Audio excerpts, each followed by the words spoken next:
circle from all that's stressed. We trust the guardians, trust the guides, trust the open and what's inside. When the moon is high, it's time to fly. Open your mind, let it all unwind. Let's get disengaged, time to engage. Turn another page, free from your cage. Get disenraged.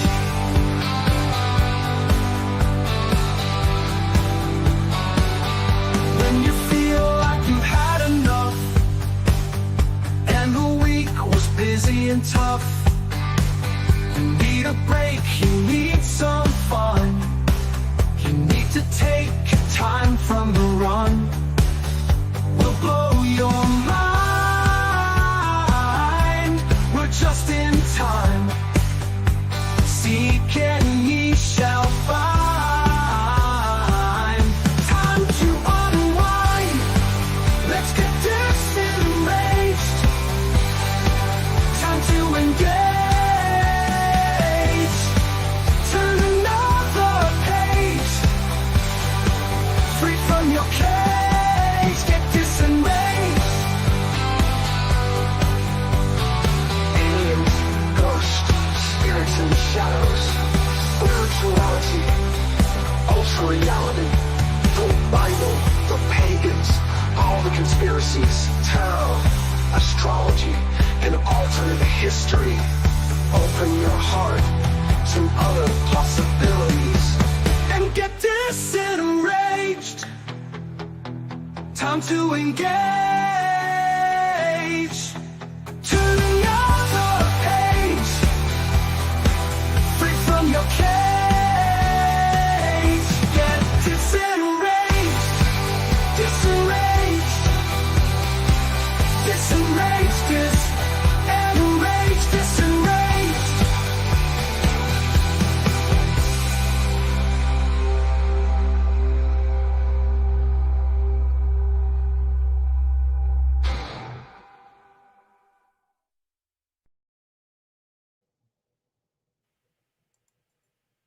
Hello, everyone. Welcome to DISENRAGE. Hello, Jennifer. How are you? Hello, Carlin. I am well. Why don't we have anyone like? Did notifications just completely not go out on the channel? There's like no one here tonight. That's crazy. Really? It's crazy. There's only like 7 people watching. I'm like, listen, DISENRAGE doesn't get that many viewers. I understand that because it's not really the point. We're doing this because we enjoy doing it. It's fun. People watch it afterwards. Like whatever. But this is a little bit low, I have to say. Well, they'll come in. They'll come in. It's getting into the holidays. People have shopping to do at night or whatever. Who knows what? But we get like 500-600 views on the last few. Oh yeah, people are watching it. Like it's fine. It's not meant to be. It's just for fun. Reagan says she didn't get a notification. That's why. That's why. Here we go with that. Here we go. We screwed it up with all the alien peens last week. You know what? Whatever. Ain't nothing we can do about it. I just want to sit here and watch a movie about the Anunnaki. And you know what I'm not going to do? Oh, Jabot says she didn't get one either. Galen, no notification. No, that's the problem. That's the problem. No notification. Damn. Thanks, YouTube. Appreciate you doing your fucking job. That's just great. Yeah. Go fuck yourselves. But whatever. It doesn't matter. It doesn't matter because we're just here for fun, and we are continuing our series with the Anunnaki. Now, is this the last movie we have in the Anunnaki series? Because we spent the last couple of weeks watching this stuff. I kind of hope it is. I actually looked for a 4, and there is a 4, but it's not by the same people. So I think we could probably stop here if we really want to. I can try and find it, but I didn't actually look that in earnest. But I only found, it was a little different. Well, I'm enjoying the Anunnaki series though. Like, and it's just chill. Like, we get to sit here, we get to watch a movie, we get to talk about it when we have things to say. I'm gonna catch up on my my repair. I have a bin where I put clothes that need to be repaired. Like I tore a seam or popped something. I'm gonna start getting into my sewing and work on that. I have a little dog toy that I'm gonna fix tonight. Yeah, it's a banana. Oh, there you go. It's like their favorite. All the pictures in my background look like they're crooked, but they're not crooked. It's just like the camera is at a weird angle now for some reason. It's making everything look crooked. Hang on, this is gonna bother me. That looks relatively straight, I think. The pictures are not crooked, but they look crooked. I look like I'm in a madhouse. I am somewhat in a madhouse. Do you see this? It almost looks like, you know, when they do like a perspective and things get kind of it's kind of like, it looked like everything was just tilted a little bit, but it was just the camera was just sitting at a weird angle because I was futzing with it in the last stream. It looks good. It looks fine. It looks better now. I need to just redo my, like, I have a whole plan. I want to do a whole dark red wall where I do all my, I have all this socialist and communist propaganda. I want to hang it up and all this stuff. And I just keep being lazy about it. Honestly, what I need to do, I just need to do it in the month of December. I just need to go to Home Depot and get a can of red paint and take my pictures off the wall and paint it. No, don't change your house for socialism and communism. Get a little, because it's so pretty the way it is, and it reflects you, and you are not a communist or a socialist. No, but I want it to be more ominous, Jennifer. I feel like my background. Listen, I love the paintings I have. I'm not suggesting I'm getting rid of them. I just might move them somewhere else. And I have a better painting. Hang on. What about a temporary background? No. That you can like wheel in with like the hammer and sickle on it, and then it can go away. My RAM. My Aries RAM. I commissioned this. Oh, wow. I commissioned this from the artist, one of my favorite artists. His name is Sneak. He's out of Miami. This has been sitting on my floor. Jennifer, this has been sitting on my floor for like, when did he do this? This has been sitting on my floor for 2 years. 2 years, Jennifer. That's beautiful. Yeah, you need to hang that. I know. Yeah. That needs to be hung. I know. It does need to be hung. And in order to do that, I need to paint the wall. Okay? Hang on. You do not need to paint the wall. Yes, I do. To hang your RAM? Yes, I do. Yes, I do. You want to know why? Because when I took the old paintings off the wall, they may have taken some of the paint with them. And so the new paintings are covering up the spots where I didn't paint because I need to paint the wall. Okay, that's valid. When I took the last set of paintings down, some of the wall came with it. And so when I put the new paintings up, I positioned them strategically to cover the bad spots. You know now, don't we, kids? They're great paint, but I want red. I feel like I guess I go better with red. I'm an Aries. Like I just feel like red is like, this color was fine for a different stage of my life. We've moved on now. Things change. Okay. So it's not because of socialism. It's because you like red. I do want to hang up my socialist propaganda. I have cool socialist propaganda. Okay. I think it fits. Like, I've got all this cool stuff that I've been collecting. Why not? You know what? Time for a fresh new you for 2026. That's what I'm saying. So I just got to go. Sorry, I just got to go to Home Depot. I just got to get a can of paint. I'll do it on a Sunday. I got to get some stuff framed and things, and then I can hang up my cool stuff, and you know. I've been thinking about repainting this room too, but I don't feel like I really want to bother. I kind of like it. It's very cute. I like your room. It's very comfy and cozy. Yeah, it is. And the wall has a cool texture to it. It was a like a leather kind of finish, but I did it in a different technique, so it looks kind of like stucco, sort of. I don't know. It's my cave. It's my girl cave. It's good. Well, we are continuing our series with the Anunnaki tonight. We were watching part 3 of the Anunnaki, and have they settled now on, like, remind me where we left off last week, because as you recall, I was drunk last week.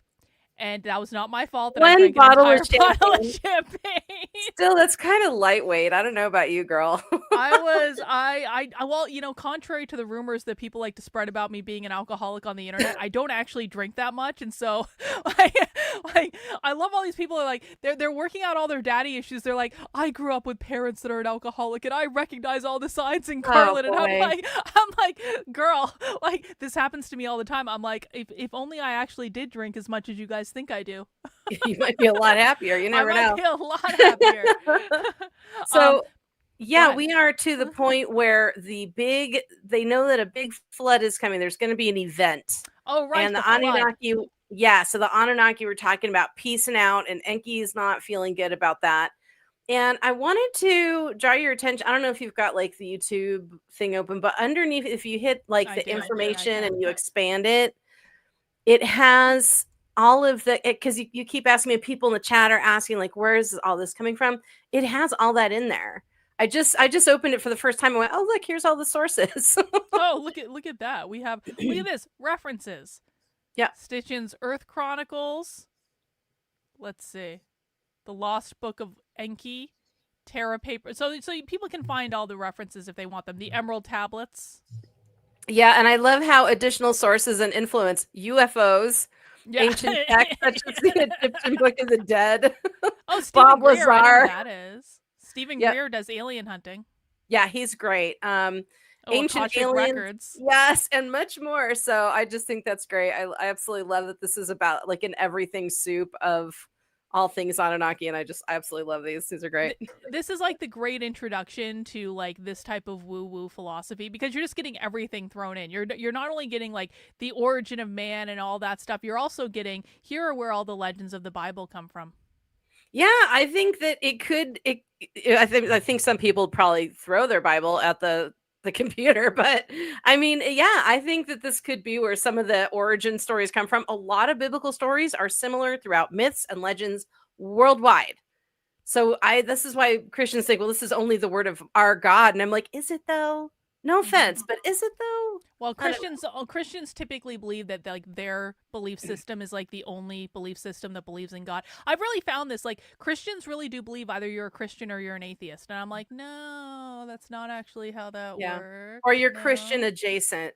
Yeah. It's weird. It's like, even like I've never been an atheist in my life, but like it's just the weirdest thing to think. Like, I can't imagine me thinking either you're like a woo-woo spiritualist or like you're an atheist. Yeah, there's no black and white in this. It's not an either or. Yeah. It's not a 1 or a 0. There are many shades. And I think this one has a lot of embellishment in it, and I'm here for it. I think it's a lot of fun. Yeah, we can have fun. And that is the reminder that I always want to give people when we're doing DISENRAGE, because we always get a few people in every week. I just want to remind people, we're doing this for fun. This is our downtime. This is stuff I like to do. This is, if you don't have to believe it, but don't be a dick in the chat about it, okay? Just like, everyone's allowed to believe whatever they want. Maybe just watch it as an entertaining experience if you don't believe it. That's fine. This is Carlin's night off, so don't get snickety over there. Don't bring your fucking issues into my chat when when we're disenraging, okay? That's the whole point. I don't want to argue. I don't want to fight. I don't want any nonsense. I don't want any bullshit. I want to talk about aliens and the origin of man and astrology and all that stuff. That's what I want to do. All right, should we get into it? Adult content in the adult content. Well, it's certainly adult content with this movie. That's like the best part of this, is the adult content. All the begetting and the eating of penises and the naked wrestling and the fornication. There's a ton of fornication. Hey, Mio, did you know that the Anunnaki were like fornicating demons that like ate each other's penises and then slept with each other's wives like all the time? And they did naked wrestling matches.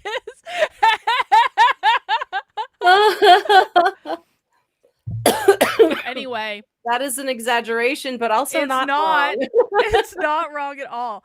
Okay, we have got 2 hours of Anunnaki movie to get through, and so do you want to get started? Let's roll it. All right, let's do it. What does it say in the book? What does it say? Just tell us what it says. Did you know what it says in the Book of Enoch? That's a big book. I mean, can you be a little more specific? Maybe you can you might can you narrow us down a little bit more? That would be very helpful. All right, getting started. That's kind of what we're doing too, Mayo. So Mio is here to cause problems. Don't give him the benefit of the doubt. He's here to cause problems. Let's preserve the seed of life. Let's extract their vital essences to protect them. I will do this in Shurubak, said Ninhursag, and you will do it with the living creatures of Abzu. So, while the others waited anxiously for the flood, Enki and Ninhursag undertook a challenging task. In Shurubak, Ninhursag had the assistance of some of her assistants. Enki had the help of Ningish Zida in the Abzu, in the ancient House of Life. They collected the male and female essences. Look at this. Look at this. We're not even 3 minutes into the movie and people are already fucking preaching at us. No. Maybe you're just trolling a little bit, Old Tamer, but I suggest if you're not, move on, love. No. We are not doing this tonight. No. Do not trigger Carlin, please. God, you can't get one fucking night off. I swear to God, you can't get one night off without Christians having to insert themselves.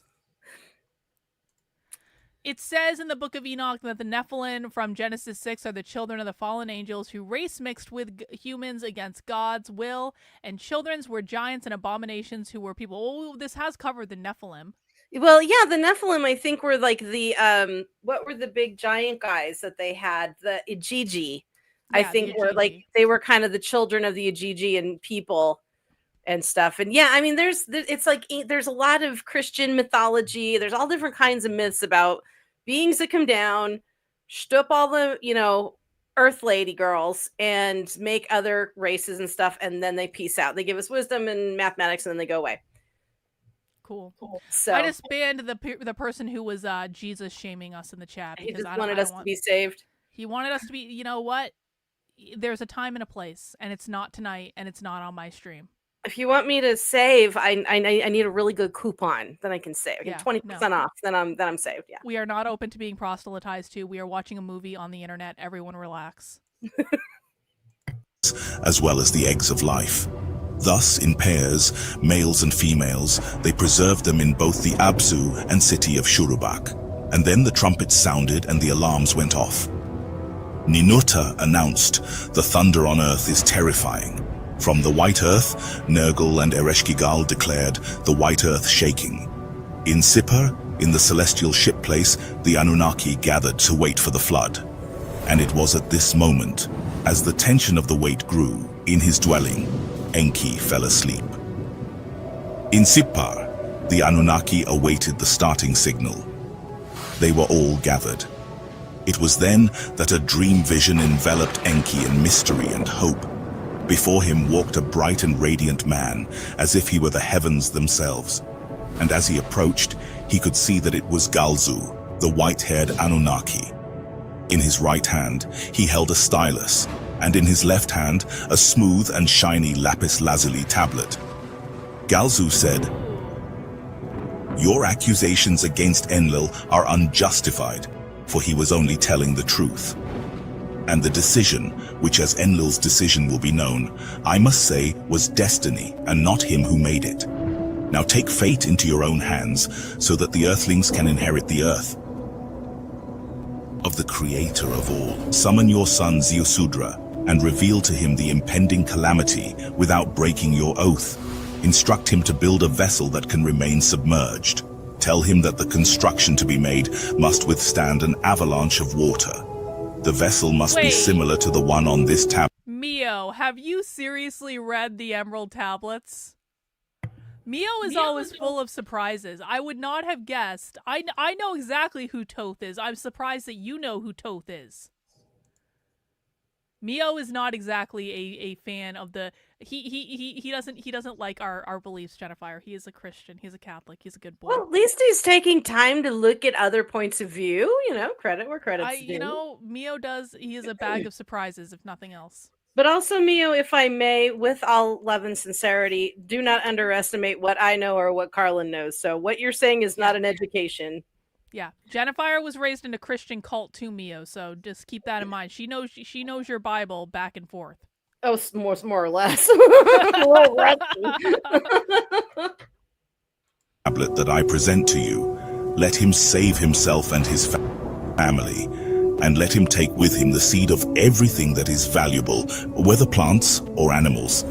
And with the stylus, Galzu drew an image on the tablet. He left the tablet engraved next to Enki's bed. And after the image disappeared, the dream vision ended, and shaking, Enki woke up. The vision was enigmatic but revealing. Enki lay in his bed reflecting with astonishment. What omen could this be? And as he looked around, he saw that the tablet was by his side. What he had dreamed had materialized before him. On the tablet, some measures were visible, and they were the exact measurements of the vessel. Immediately, Enki sent emissaries to find Galzu so that he could speak with him. However, he was surprised. They told him that Galzu had long since returned to Nibiru. Enki was perplexed and struggling to understand such a mystery and omen. Although unable to unravel what had happened, the message was clear. So, secretly, that night, Enki went to the reed hut where Ziusudra was sleeping. And in front of the reed hut, Enki spoke not to Ziusudra, but to the wall of the hut. "Wake up! "Wake up," said Enki to the wall of reeds. "Pay attention to my instructions. A storm will fall upon the earth and sweep away all the cities. Humanity and its offspring will all be destroyed. This is the final decision. It is the word of the assembly convened by Enlil. The decision is made and announced by Anu, Enlil, and Ninhursag. Now listen to my words and observe the message that I transmit to you. Leave your home, build a boat, renounce your possessions and save your life. Read Hut, pay attention. You have only 7 days. Build a boat that can rotate and survive the flood. Make sure the boat is completely covered and that the sun cannot be seen inside it. Its design and measurements are described on a tablet. I will leave it here, next to the wall of the reed hut. Remember, you have 7 days. Build the boat and gather your family and relatives. Stack up food and drinking water. Is this like 7 like Earth days, or is this like 7 days that are longer? I don't think it's specifying, but I would imagine since they're communicating in Earth time, he's talking about Earth days. But that doesn't seem like long enough to build a boat. It is not. Well, and in the Bible, Noah built the ark in, what, 40 years or something? So that's what I'm saying. I can understand, like, that's a long... Noah had advance warning. Yeah, well, yeah. I wonder if... I can't even paint the wall of my office in 7 days. It's taken 2 years for me to even think about it. I had to go to Home Depot. You think I can build a fucking ark? I mean, I don't know. It's because, I mean, they can't be talking Anunnaki time because the humans wouldn't have any concept of what that is. True. But still, maybe he's gonna get a little help. Maybe they're gonna like levitate everything into place, and then it's just gonna be like, true, because they can move stuff through levitation. Okay, I understand. Yeah, we'll see. Let's see what they do. Mio Jennifer is a witch. Ooh, she's a witch, and she's a psychic, and she has a whole basket filled with tarot cards. I do. It's true. I'm a multifunctional pagan tool. Yeah, I meant multi-purpose. Swiss Army pagan. Yep. I'm gonna introduce Brittany to Jennifer, and we're gonna have we're gonna do some sort of like witches circle where we dance around a fire, and you're not invited. Yes. Also take domestic animals. Then on the appointed day, a signal will be given. I will send an Anunnaki as a guide who will be appointed by me and who knows the waters. He will come to you. On that day, you must get into the boat and close the hatch tightly. A crushing flood coming from the south will devastate the land and all life. The boat will break loose from its moorings, and then it will rotate and spin under the impact of the water. The echo of Enki's voice still rang in Ziusudra's ears when he was awakened by his words. Enki was hiding behind the reed hut and speaking in front of the wall. His message was clear. A terrible storm was approaching, and the destruction of all humanity was imminent. Ziusudra understood that he was only his own seed, the salvation of humanity. Ziusudra was paralyzed with fear and fell to his knees, begging to see Enki's face. But Enki refused. He had explained everything that was possible and made it clear that Ziusudra could not see his face. Otherwise, he would die. And if the people ask, continued Enki, say that Lord Enlil was angry with Enki, and that you will sail to the Abzu so that perhaps Lord Enlil will calm down. Then there was silence, and Ziusudra left the reed hut, finding the tablet that Enki had mentioned. On the tablet was a boat drawn just as Enki had described. The tablet glimmered in the moonlight. Ziusudra returned to the hut with only one certainty: something serious would indeed happen. The next morning, Ziusudra met the people and told them that he was condemned due to Enlil's irritation with Enki. He explained about Enlil's hostility and that he could not even set foot in the Eden. Thus, he should build a boat to find Lord Enki, in his domain in the Abzu. Upon hearing the news, the entire town mobilized to assist in building a boat. It was a massive ark, and the people were anxious. Everyone wanted to help and witness Ziusudra's departure, as this would mean speaking with Enki and appeasing Enlil's wrath. In this way, everyone would assist. Many sacrificed their own livelihoods to provide for Enlil. While some carried wood and helped with construction, others applied pitch. Ziusudra called for all who desired to seek the protection of Lord Enki in the Abzu to join the Ark. Some artisans heeded his call, and then 6 days passed. It was on the 7th day, the day of the deluge, that Ninagal, the Lord of the Great Waters, Enki's envoy, arrived. He was one of the great Lord Enki's sons and carried with him a cedar wood box. Ziusudra invited Ninagal aboard. The vessel was massive and well-equipped to withstand the imminent storm. So, Ziusudra and Ninagal waited for the 7th day. In the sky, the stars heralded the age of Leo. This was the 120th Shah. This was Ziusudra's 10th Shah of life. Suddenly, a dark cloud appeared on the horizon, obscuring the morning light. At that moment, a strange shadow of death covered the earth. Thunder rumbled and echoed across the planet, while lightning illuminated the skies.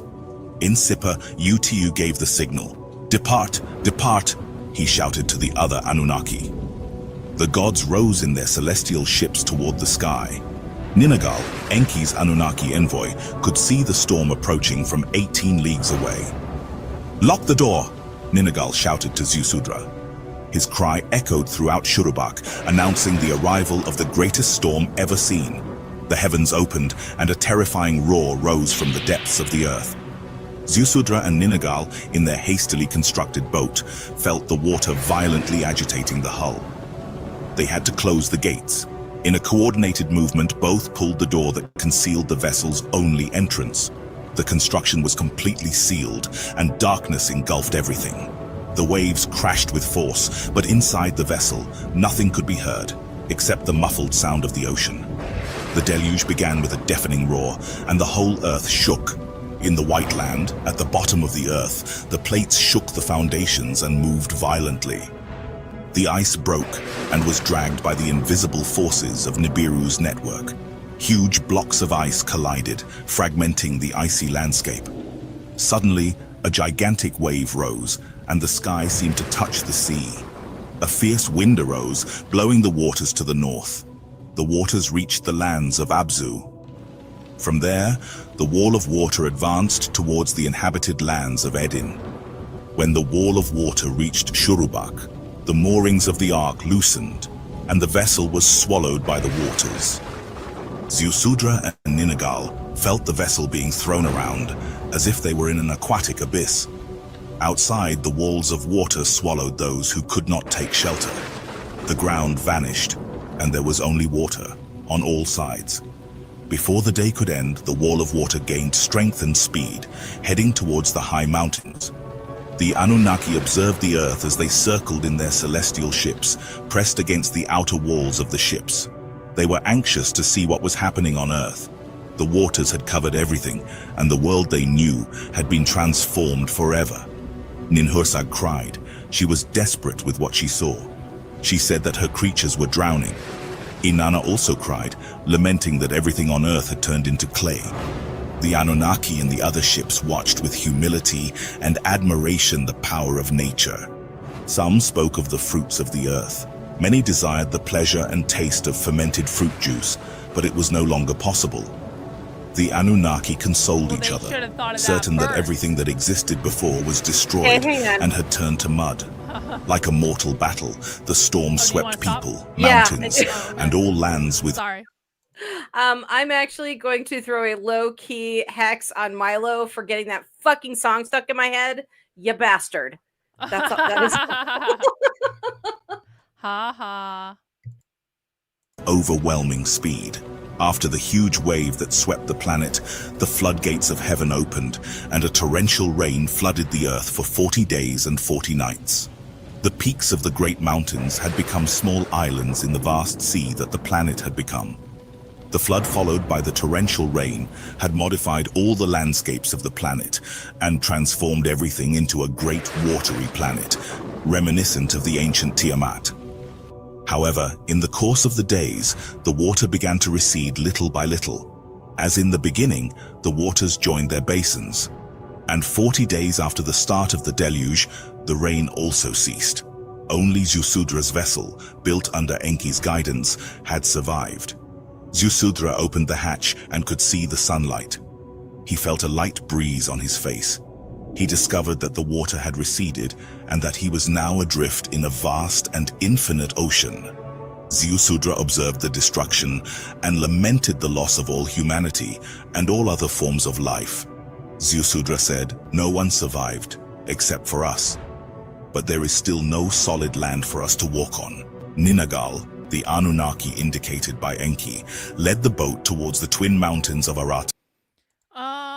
Hello. So you're going to be able to find it on my YouTube page on my Twitter page and my YouTube page. So just search my name on YouTube. I'll come right up. I'm the only one that has my name. And so welcome. Glad you found us. Shouldn't there be, like, under the video that's playing now, like, your channel? They can just click on your channel link there, too? Yeah, she's watching on Twitter, though. Oh, I'm sorry. I didn't realize that. It's all good. Where Ziusudra hoped to find solid ground.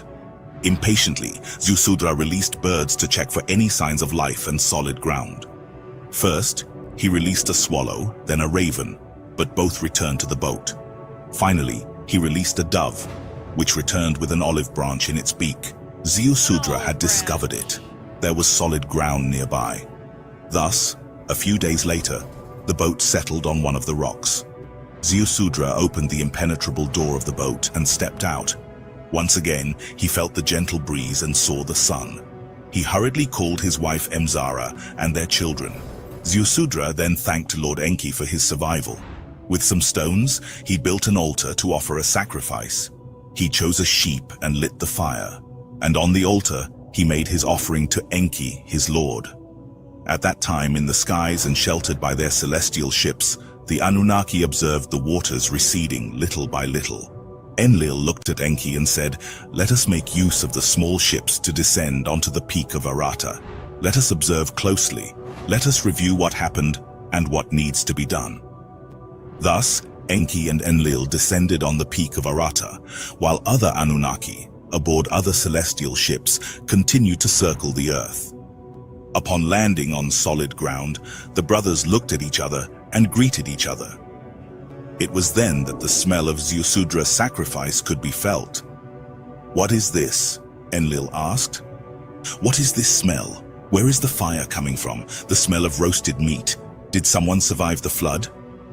Enlil was furious. He stared at Enki "There's with a barbecue great anger. somewhere." Enki responded subtly, "Let's go where the smell leads us and find out what happened." Then the brothers entered the smaller ships again. They flew. This is different than what I learned, because what I learned when I learned about this is, like, basically I didn't learn there was some flood that wiped out most of the humans. I thought it was like Enki basically saved them and, like, you know, let them go or whatever, and Enlil left. Or something like that. I don't really remember exactly, but I don't think we've gotten to the point where the Anunnaki are done with Earth. I think this might have been, because Enlil was the one who. Wondering. That's what I was wondering. Yeah. Yeah, I think Enlil, because I was looking through the playlist on this, and there's still Egypt and Atlantis and Lemuria to come. Oh.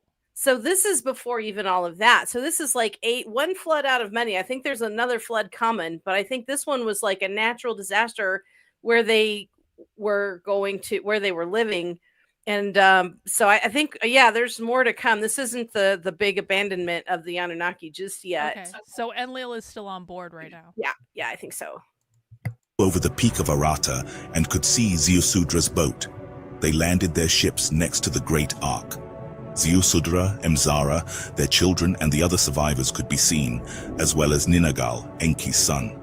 It was then that Enlil had another fit of rage, and his fury knew no bounds. Enlil lunged at Enki. He was willing to kill his brother with his own hands. It was then that Enki revealed to him the greatest of secrets. "He is not a mere mortal, he is my son," Enki shouted, pointing in the direction of Ziusudra. For a brief moment, Enlil doubted what Enki had said, and then he accused him. "You have broken your oath." "No," said Enki. "I spoke to a reed wall. I did not speak directly to Ziusudra, and I did this only because of a dream vision," said Formalities. Enki then told Enlil about the dream vision he had and what Galzu, the emissary of the creator of all, had told him. Ninagal, Enki's son, called out to the other Anunnaki, who also heard the account of events. When Ninurta and Ninhursag heard about it, they did not feel angry. Ninurta said that the survival of humanity was the will of the creator of all, and he said this to his father, Enlil. Ninhursag, in turn, vowed never to allow the destruction of humanity again. She spoke these same words while touching her crystal necklace, a gift from her father, Anu. Then she added, "By my oath, the annihilation of humanity will never be repeated." Enlil softened his heart. He realized that the survival of humanity was inevitable. So he approached Ziusudra and his wife, Imzara, in a gentle and peaceful manner and blessed them, saying, "Be fruitful and multiply, and thus populate the earth." Thus, peace was sealed between the Anunnaki and the Earthlings. The clans of Enki and Enlil had come to a conclusion. Ziusudra and his family survived in the Ark, whose construction had been guided by Enki in a dream vision in direct contact with a message from the creator of all. That was the end of the olden times. The olden times had begun with the first landing and ended with the flood. In those days, the flood had subsided and the Earth's surface was gradually being revealed. The mountains remained untouched, but the valleys were covered in mud and sediment. From their heavenly ships and smaller vessels, the Anunnaki observed the landscapes. Everything that had existed in the ancient cities in Aden and Abzu was now buried beneath the mud. Eridu, Nibruki, Shurubak, and Sipar had all vanished, swallowed by the waters and transformed into mud. Everything was entirely gone. From their ships, the Anunnaki circled the earth, and in the distance, they saw the great stone platform atop the Cedar Mountains shimmering in the sunlight. The landing place established in the olden times was still there. The smaller ships touched down on the platform, which was intact. In the launch corners, the enormous stone blocks remained firm. Clearing debris and tree branches, the first to land signaled the other ships, and one by one, the heavenly ships landed on the platform. News was sent to Marduk on Lamu and Nana on the moon, and they too returned to Earth, landing on the landing platform. Then the Anunnaki and the Igigi gathered, and Enlil called a meeting. Enlil said that they had survived the flood, but the entire Earth had been devastated. All means of recovery must be assessed, whether on Earth or elsewhere. Marduk spoke up, saying that Lamu was devastated, its atmosphere sucked away, and its waters evaporated by Nibiru's passage. The Lamu they once knew was no more, now a place of dust storms. Nana added that the moon could not sustain life on its own. One could only stay there with eagle masks, otherwise survival was impossible. Nana continued, saying that Tiamat's army leader must be immortalized, connected to Earth's fate. Enlil lovingly placed his arms on his son's shoulder, stating that their current priority was survival and sustenance. Enlil summoned Enki, his brother, and announced that they would inspect the sealed creation chamber, searching for the seeds of Nibiru. Next to the platform, they cleared away some mud and found the ancient well. They removed the stone blocking the entrance and entered the sanctuary. They discovered sealed diorite chests and opened them with a copper key, revealing crystal vessels containing Nibiru's grain seeds. They were still there. Enlil handed the seeds to Ninurta, instructing him to build terraces in the mountains so that the grains of Nibiru could grow. This way, they would once again have bread from the cereals. In the Cedar Mountains, and other mountains too, Ninurta built dams at the waterfalls, constructed terraces, and taught Ziusudra's eldest son about cultivation and planting. Meanwhile, Enlil assigned his youngest son, Ishkur, another task: go where the waters have receded and find any remaining fruit trees. So Ziusudra's youngest son was tasked with fruit cultivation. The first fruit they found was the vine brought by Ninhursag. Ziusudra drank its juice and immediately fell asleep, as if intoxicated. That's when Enki surprised everyone. He offered a gift to the Anunnaki and the inhabitants of Earth. Enki opened the ark carried by Ninagal and announced that the vital essentials and life eggs could be combined in the wombs of the quadruped animals aboard Ziusudra's vessel. Enki said that sheep would multiply, providing wool and meat, and other living creatures would populate the Earth. Thus, Enki also orchestrated Earth's reconstruction. Dumuzi was assigned the task of herding with the help of Ziusudra's middle son. Then Enki focused on the dark-hued landmass where his and his son's domains were. At the confluence of powerful waters, Ninigel built dams in the mountains and channeled the violent waters of the waterfalls into a lake. Enki, along with Marduk, surveyed the lands between the Abzu and the Great Sea, contemplating how to drain the river valley where dwellings once stood. In the middle of the river, where the river waters cascaded, he raised an island and carved out 2 caves within it. He created stone channels above them, cut 2 channels in the rocks, and shaped 2 straits. This way, the waters flowing from the plateaus could be slowed down or sped up. He regulated the waters using dams and sluice gates, raising the winding river valley through the cave island, the island of Abu. In the land of the 2 Narrows, Enki created a dwelling for Dumuzi and the shepherds. Joy and satisfaction filled the Anunnaki's hearts on earth, and Enlil relayed the news to Nibiru. However, on the Anunnaki's planet, words of concern were spoken. The damage was not only on Earth and Lamu, but Nibiru too had suffered greatly. The shield made of gold dust was torn, and the atmosphere was thinning once again. New shipments of gold to Nibiru were urgently needed. Enki traveled to the Abzu. What was that? More gold. More gold. They fucked up their atmosphere again. They learn nothing. They're like conservatives, is what they are. They're conservatives. Well, they said there's a tear now, so build back better, people. Yeah, probably a woman that made that plan. What the fuck? Really? Yeah.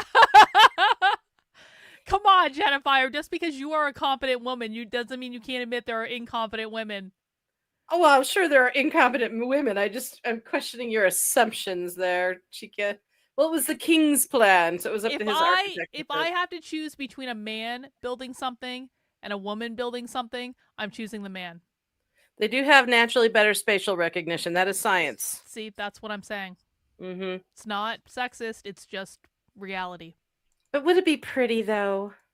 It can be made pretty later. It doesn't need to be built with decoration. Decoration can be added, okay? Form follows function. Exactly. With his son Gibil, intending to research and search for gold. However, they were met with shocking and disheartening news. All the gold mines had vanished, buried under a massive flood. Enki and Enlil contacted Nibiru and relayed the news to their home planet. They report. This is like the law of unintended consequences right here. Yep. Everything's in ruins. They're starting from scratch. Sheesh. See that decision was made by men. That was a man thing. Yeah. The building decision was a woman thing. The ill-conceived intention or like ramifications is a man thing. It is though. I think they don't think things through all the way. But I mean, it was a natural disaster. So I mean, well, no, because when they called to Earth, they said this is a decision. They're like, it will not change. Oh, we're gonna. So well, I think it was. They made a decision to. Well, okay, maybe I don't know. We're probably both right in some way. We're probably both right. We just got started, Chris. You're welcome to join us. Pull up a seat, grab a drink. We're gonna be here a while. It's episode 3, by the way. Yeah, you can jump right into it. For sure. The city of Bad Tibira in Aden no longer existed, and there was no landing place for the ships in Sipar.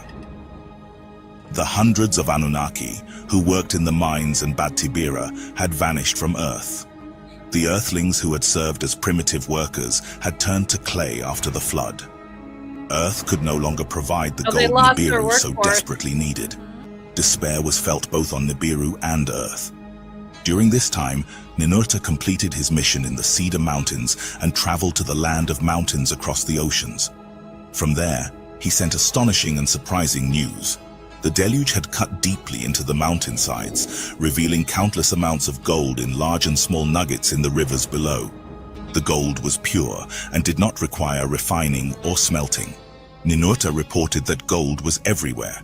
Enki and Enlil hurriedly traveled to the distant land of mountains and marveled at the discovery. Pure gold that needed no refining or smelting was abundant. "This is a miracle," Enki told Enlil. "What was done by Nibiru has been corrected by Nibiru. Enlil responded. Okay, you're right. The They did do invisible it on hand of the purpose. creator of They all fucked it allowed up. life on Nibiru. Ben, fucked it up. But the leaders Alright. wondered, who could now collect the gold? And how would they be sent to Nibiru? Ninurta had an answer for the first question. On his journey to the high mountain lands across the oceans, he found not only gold, but survivors as well.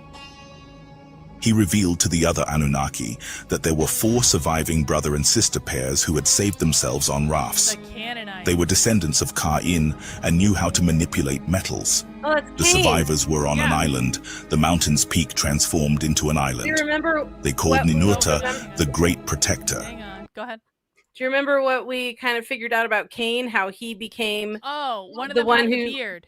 he? And Yeah, one the of them mark did of Cain not. was that he doesn't grow facial hair, so that he Yep. probably settled in the Pacific, and that's where I think Lemuria came from, and the Asian and Native American peoples and those that don't grow a lot of facial hair are from Cain. So Canaanites to me would think. So he says they're of Cain, same dude. So I didn't. I'm feeling like this is like they're doubling down on all the history, like it's happening twice or something. I don't know. Really interesting. I want to see how this. I haven't seen this episode. I've seen most of the other ones, but this one I haven't seen. So I'm interested to see how they explain this shit. Me too. And remembered him as a guardian of their ancestors. Upon hearing this news, even Enlil, who had planned the end of all earthlings, was not angered. They all said to themselves and others, "It is the will of the creator of all." The Anunnaki then created a new landing place for the celestial ships to enable direct travel between the new gold extraction site and Nibiru. They sought a dry, hardened plain and found it near the landing place on a desolate peninsula. The site was flat like a calm lake and surrounded by white mountains. To facilitate flight navigation between Earth and Nibiru, Enlil suggested to Enki that they could reproduce the celestial pathways on Earth. They decided to reflect the celestial paths of Anu and Enlil on our planet. Then Enlil measured the distances of the heavens and marked a grand design on a tablet for everyone on Earth to see. It was decided that the landing place in the Cedar Mountains would be part of the facilities. Next, Enlil measured the distance between the landing place and the place of the ships, designating a new location for a new mission control center at the center Moriah. In that position, he selected a suitable hill and named it Mount of Way Showing. Enlil ordered the construction of a stone platform, similar but smaller than the one at the landing place. In the center, a large stone was carved inside and out to house a new link between heaven and earth, a new navel of the earth, a new earth center, to establish the function of Nibru Key before the flood. The landing shortcut was anchored in the north at the twin peaks of Arata. To mark the landing corridor, Enlil needed 2 more sets of twin peaks to define the corridor's boundaries and ensure ascent and descent. In the southern part of the desolate peninsula, a mountainous area, Enlil chose adjacent twin peaks, where he anchored the southern boundary. However, where the second set of twin peaks was needed, there were no mountains. Only a plain above the valley, flooded by waters, rose from the ground. Ningish Zida suggested to the other Anunnaki, artificial peaks can be erected on it. So on a tablet, he drew the image of smooth peaks rising to the sky. If this can be done, let it be, Enlil approved. Let them also serve as beacons. Above the plain, over the river valley, Ningish Zida built a model. He perfected the ascending angles and the 4 smooth sides. Next to it, he placed a larger peak, its sides oriented to the 4 corners of the earth. The Anunnaki cut and erected stones with their powerful tools. Beside the first peak, in a precise location, they raised its twin peak. They carefully designed galleries and chambers for pulsating crystals. When this enormous peak rose to the heavens, the leaders were invited to place the capstone on it. Gibbel prepared a mixture of electrum from which the apex stone was made. The sunlight reflected to the horizon, and it was like a pillar of fire at night. It focused a beam to the heavens, harnessing the power of all the crystals. When the work proposed by Ningish Zida was completed, the Anunnaki entered the great twin peaks and marveled at what they saw. They gave it a name and called it Ekur, house which like a mountain is. It was a great beacon for the heavens. They told themselves that the Anunnaki who survived the Great Flood would always triumph, and so they proclaimed it. Now, the new place of the celestial ships could receive gold from lands beyond the seas, and from there, the ships could depart for Nibiru, carrying survival and leading to salvation.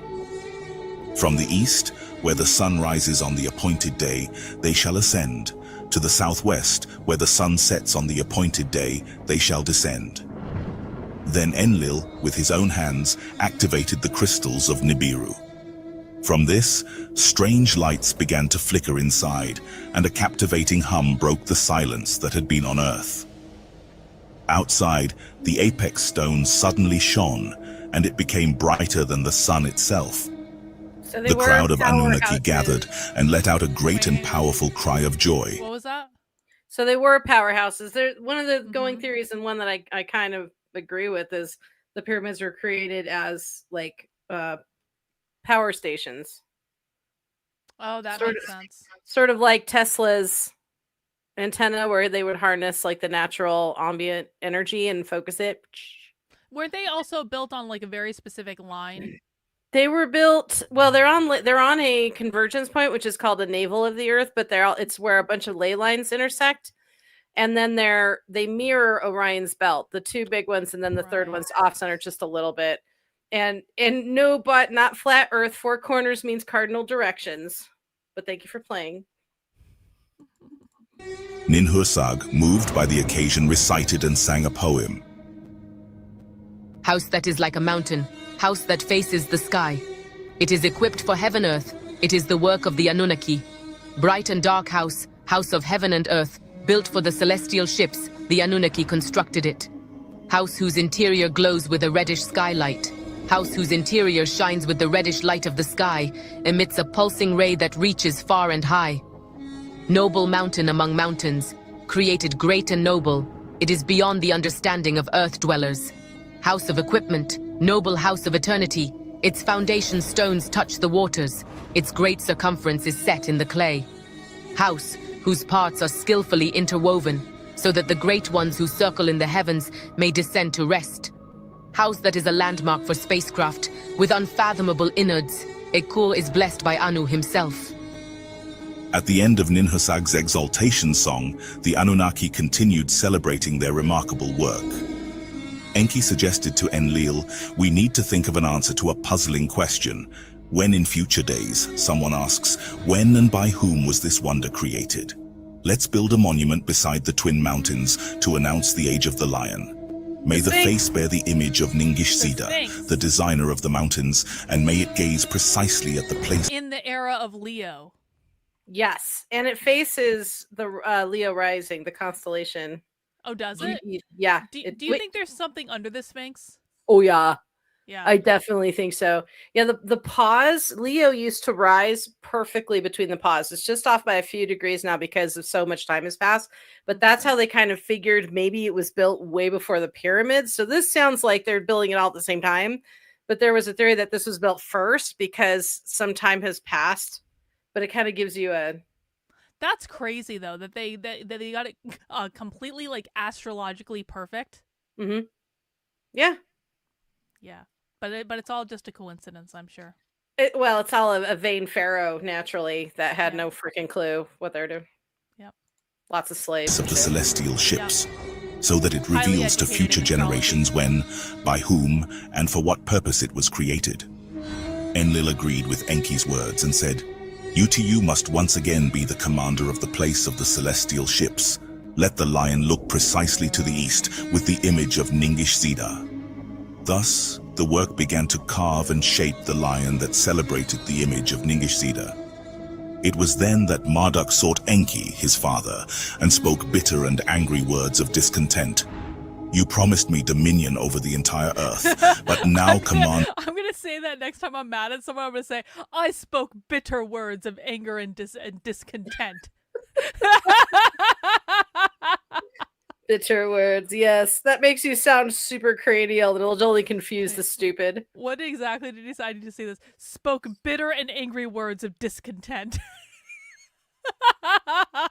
Write it down. Keep it handy. Discontent. You promised me dominion over the entire earth, but now command and glory are granted to others. I am left without lands or tasks. Artificial mountains rise over my former domains. In the image of the lion should be my image, not that of Ningish-Sidar. Marduk's words angered Ningish-Sidar, as well as the other sons. Ninurta and the rest of Enlil's sons also raised their voices, demanding domains in their names. All demanded lands for themselves and earthlings who could worship them. Ninhursag spoke up before the others, saying, "Let the celebration not become a dispute. The earth is still desolate. Among the earthlings there are only survivors, and we are few Anunnaki. Let us pay heed to Marduk's words. Ningish-Sidar has not been deprived of his honor in Marduk's words." Ninhursag's voice became a peacemaker between the two clans. Enlil said, "For peace to prevail, we must divide the habitable lands among us." And so they agreed to make the peninsula an undisputed separator. They named it the Land of Missiles and called it Tilmun, a land beyond the reach of earthlings. They entrusted its care to Ninmah, the peacemaker. To the east of the peninsula, in the habitable lands, they entrusted them to the care of Enlil and his sons, and for two of Ziusudra's sons, Shem and Japheth, to live there. The dark-hued landmass that included Abzu was granted to Enki and his clan for dominion. To inhabit it, they chose the people of Ziusudra's middle son, Ham. To appease his son, Enki suggested making Marduk their lord, ruler of their lands. And in this regard, Enlil... Hang on, say again, please. Those are the names of the three sons of Noah, Ham, Shep, and Japheth, I believe. Right. Interesting. Said, "Let it be as you wish." In Tilmun, without its mountainous south, Ninurta built a dwelling for his mother, Ninhursag. It was located in a valley near a spring with palm trees. On the mountain peak, Ninurta planted a fragrant garden, and when everything was finished, they sent a signal to all the outposts on Earth. From the mountainous lands beyond the ocean, the small ships brought the gold nuggets. From the place of the celestial ships, the gold was taken to Nibiru. And on that memorable day, Enlil and Enki spoke and agreed. May Ninhursag, the peacemaker, be honored, and let a new title epithet be offered to her. Ninhursag, mistress of the mountain head, let it be another of her names. It was the first Shah since the Great Deluge, and tensions were simmering amongst all the royal houses of Anunnaki. The sparks flew when Marduk boldly laid claim to dark-hued land and all its realms.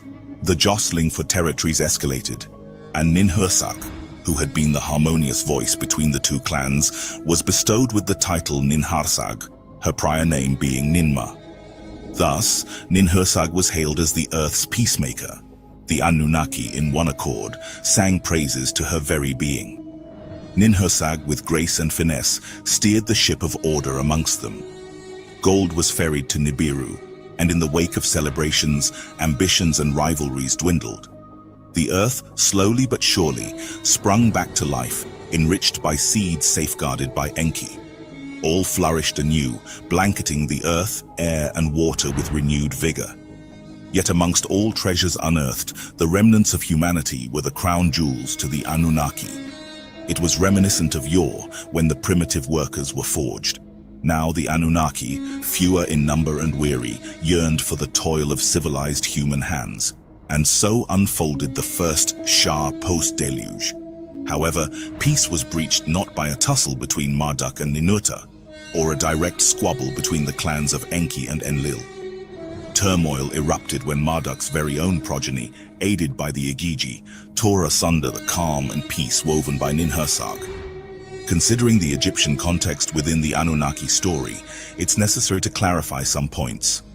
Satu, the offspring of Marduk and Sarpanit, is the Egyptian god Seth, and will henceforth be referred to as such. Asar, another scion of Marduk and Sarpanit, will from now on be called Osiris. Asta, daughter of Shamgaz, will go by the name Isis. Nebat, also a daughter of Shamgaz, will be known as Nephthys. Horon will answer to the name Horus. Enki shall be Ptah. These names, Satu, Asar, Asta, Nebat, and Horon, will from this point be... So like all the grand Egyptian... The pantheon. The pantheon. Yeah, I don't know why they have to keep changing everybody's names, but maybe they're trying to like reinvent themselves to the humans to so that they don't realize that I don't know. I mean, none of the humans alive now realize these guys are the original settlers of Earth, so to speak. So I'm not sure why the name changes are necessary, but whatever. They seem to make things unnecessarily difficult sometimes. Yeah. Like they overthink things. They're like autists. They're autistic. Maybe. Retired, and only their more familiar Egyptian monikers will be used. And now let us march forward with this tale that unveils the rich tapestry woven by the intermingling of Sumerian and Egyptian cultures, shedding light on key aspects of the Anunnaki's sojourn on Earth. When Marduk and Sarpanit were on Mars, waiting for the end of the deluge, Osiris and Seth, the couple's children, fell in love with the daughters of Shamgaz, the leader of the Igigi. When they returned to Earth, the two brothers chose wives. Osiris married Isis, and Seth committed himself to Nephthys. Osiris chose to stay in the dark-hued land with his father Marduk, while Seth established his residence near the landing place, where the Igigi and Shamgaz dwelled. Restless with earthly domains, Shamgaz questioned and instigated other Igigi.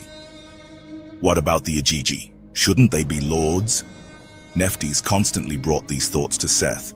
With his father, Osiris would be the sole heir of the fertile lands. Thus, Shamgaz and his daughter Nephthys whispered to Seth, weaving plans to maintain control over the succession. Thus, they organized a feast. They invited the Igigi and the all Anunnaki races. Unaware, Osiris joined the celebration with his brother. Nephthys, his wife's sister, adorned herself and sang a song to Osiris while playing the lyre. Seth served succulent meat to Osiris, and Shamgaz offered him new wine in a chalice mixed with an elixir. Osiris was in a good mood. He sang joyfully and took part in the music, playing the cymbals. Later, under the effect of the drink and the elixir offered by Shamgaz, Osiris fell to the ground. "Let him rest," said the hosts, and so they took Osiris to another chamber. They led him to a coffin and closed it with strong clasps, throwing it into the sea. Upon learning of what had happened, Isis wept profusely for the death of her husband. Osiris's coffin was found by the seaside in the dark-hued land. His lifeless body lay inside, stiff and cold. The breath of life had escaped from his nostrils. Marduk, devastated, tore his garments and covered his forehead with ashes. my son," lamented Sarpanit, immersed in grief and sadness. Disturbed, Enki cried out, "The curse of Cain repeats itself," he exclaimed in agony to his son Marduk. Isis raised a lament to the heavens and pleaded with Marduk for revenge and an heir. Seth must meet his inevitable fate and punishment. However, I beg you, allow me to conceive a successor from his own seed, and may your son be remembered by his name, so that his lineage may survive. That unfortunately cannot be done, Enki replied to Marduk and Isis. Isis was perplexed and deeply troubled, deciding to challenge the orders. Before the body of Osiris was wrapped and preserved in the sanctuary, Isis, with skill and cunning, extracted the essence of life from her beloved Osiris. This is gonna get weird. Through this daring act, Isis conceived the heir and avenger of Osiris. Before Enki and his sons, Egyptian before lore. Marduk and other Anunnaki. Wait, hang on. Seth I need to go back. What did they say she did? She extracted his essence. Oh, she extracted the essence of life from her beloved. Okay. Yeah, so when in Egyptian lore, Osiris was chopped into many pieces, and Isis traveled the world to find the pieces. And when she found his junk, she got pregnant with him. Extracted the essence of life. That's not how they say it, but yeah, she actually like did it with the junk and and then that's how we have Horus. Okay. Yep. Okay. Mm-hmm. Skill and cunning extracted the essence of life from her beloved Osiris. Through this daring act, Isis conceived the heir and avenger of Osiris. Before Enki and his sons, before Marduk and other Anunnaki, Seth proclaimed his word. "I am the sole heir and successor of Marduk, and thus I shall be the lord of the land of the two narrows." Seth also found other paths and developments. After the battle over the Tilman area, Enlil summoned his 3 sons to a council. Concerned about the recent events, Enlil said to them, "In the beginning, we created the earthlings in our image and likeness, but now the descendants of the Anunnaki resemble the earthlings. Cain killed his brother, and now a son of Marduk is also a brother's killer. For the first time in history, the descendants of the Anunnaki have raised an army of earthlings and metal weapons. A secret of the Anunnaki have been placed in their hands. Since the days when Alalu and Anzu challenged our legitimacy, the disturbance and disobedience of the Igigi persist." Enlil continued in a bellicose and perplexed tone. "Under the dominion of Marduk, the peaks of the lighthouses are hidden. They are besieged, where the Igigi protect the landing place. Thus, the Igigi advance toward the place of the celestial chariots. They proclaim in the name of Seth and intend to establish themselves in all the heaven-earth facilities."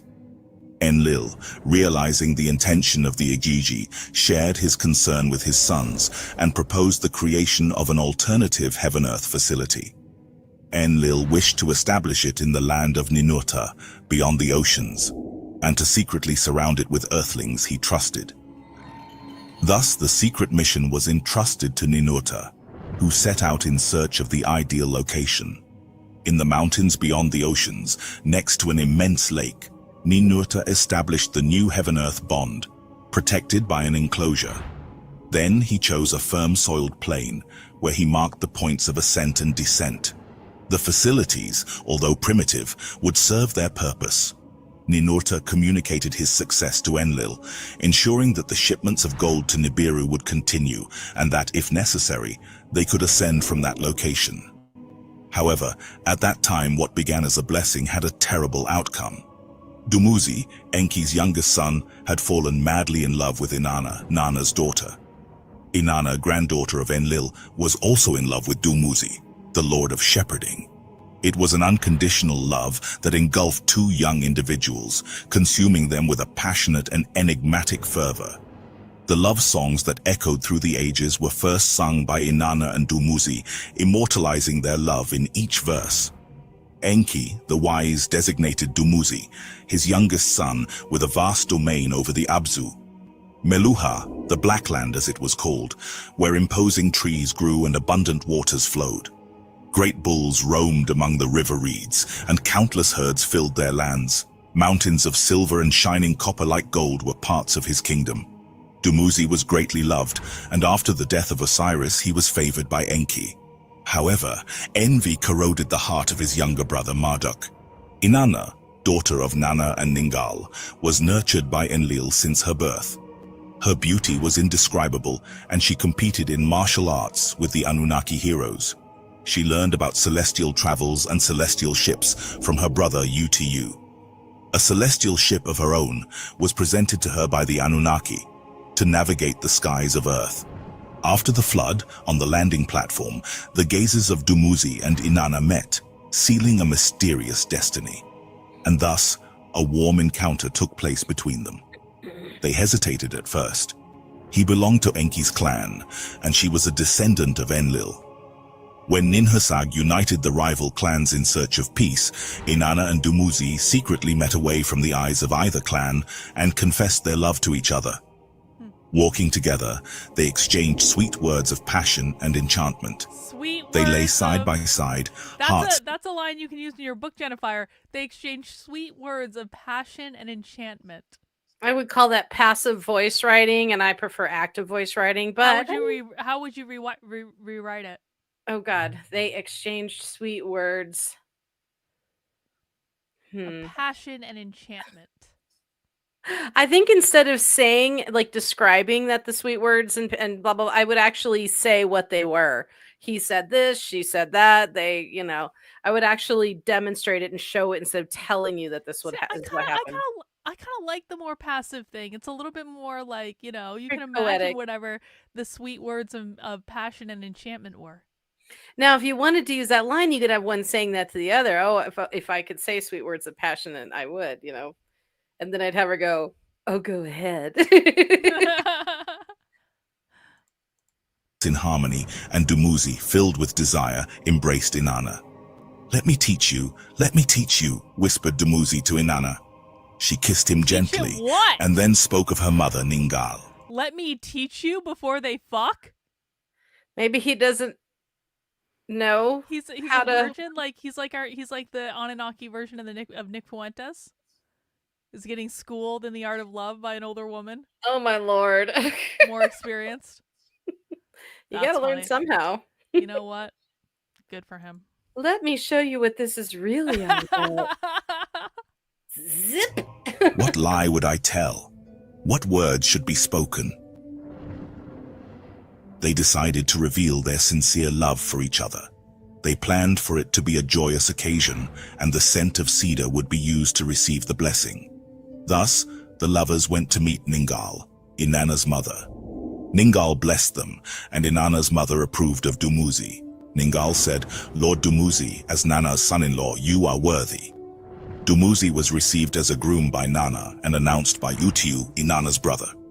Enlil spoke to all those present. A marriage could be the key to peace between the clans.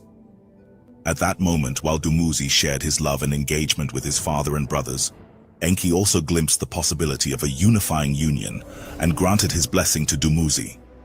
The joy of the engagement infected Dumuzi's brothers, except for one. That one was Marduk. Gebel carved a bridal bed of gold, and Nergal sent blue lapis lazuli stones. To please Inanna, sweet dates, her favorite fruit, were piled up next to the bed. Beneath the fruits, lapis lazuli stones lay hidden, waiting to be discovered by Inanna. According to tradition, one of Dumuzi's sisters was tasked with perfuming and dressing the bride. That sister was Geshtinanna, and her epithet meant, the one to be healed. Inanna unveiled her deepest aspirations for the future alongside Dumuzi to Geshtinanna. She envisioned a grand nation where Dumuzi, a great Anunnaki, would ascend. His name would be hailed above all others, and she would become his queen. Together, they would rule and bring rebellious nations under their control. Dumuzi would be granted power and govern the nation with fairness. Geshtinanna, startled by Inanna's immense ambition, reported the visions and ambitions for a new government to Marduk. Marduk was disturbed. Inanna's ambition and the idea of a new government with Dumuzi were an affront to him. So Marduk confided a secret plan to Geshtinanna. And then Geshtinanna went to the shelter of her brother Dumuzi, disguised with an enchanting and perfumed appearance. Okay, hang on. She whispered to Dumuzi, "Before you rest with your..." Go ahead. So this has been really bothering me because I know the goddess Inanna, and it's actually in a chant. It's one of our goddess chants, and I'm like, I can't remember what she's the goddess of. And okay, so she's an ancient Mesopotamian Sumerian goddess in the Mesopotamian pantheon. She was the goddess of love, war, fertility, wisdom, and justice, and was associated with sensuality, procreation, divine law, and political power. The Lady of Heaven and the Queen of Heaven. So this bitch had got it going on. Seriously. Young wife in your arms, you must conceive a legitimate heir, born of a sister. A child born through Inanna will have no right to succession and will not be raised in the presence of his mother. That is fucked up. With a gentle touch, she placed her hand on his and approached him, saying, "My brother, I shall lie with you. Together we shall have a descendant of Enki, and the dual seed shall prevail." Yeah, remember that dual Thus, seed Geshtinanna whispered to Dumuzi, aiming to generate a noble lineage. Go ahead. Sorry. Remember that dual seed stuff? It had to come. The royal line had to come from a son of the king and his half sister. Right. So each of them were halvesies, and they made like a whole perfect seed, which would be the heir, and so on and so forth. So even though she's gonna marry this other dude, she has to still fuck her brother, half brother. Makes total sense. Sometimes I'm just glad I'm a plebe. I don't have to worry about this kind of thing. That's just a lot. Within her womb. Dumuzi surrendered to desire, and then he poured his... We're not like this far removed though from royals doing this like explicitly. I mean, really think about that. Like this is like, this is a long time ago on our timeline.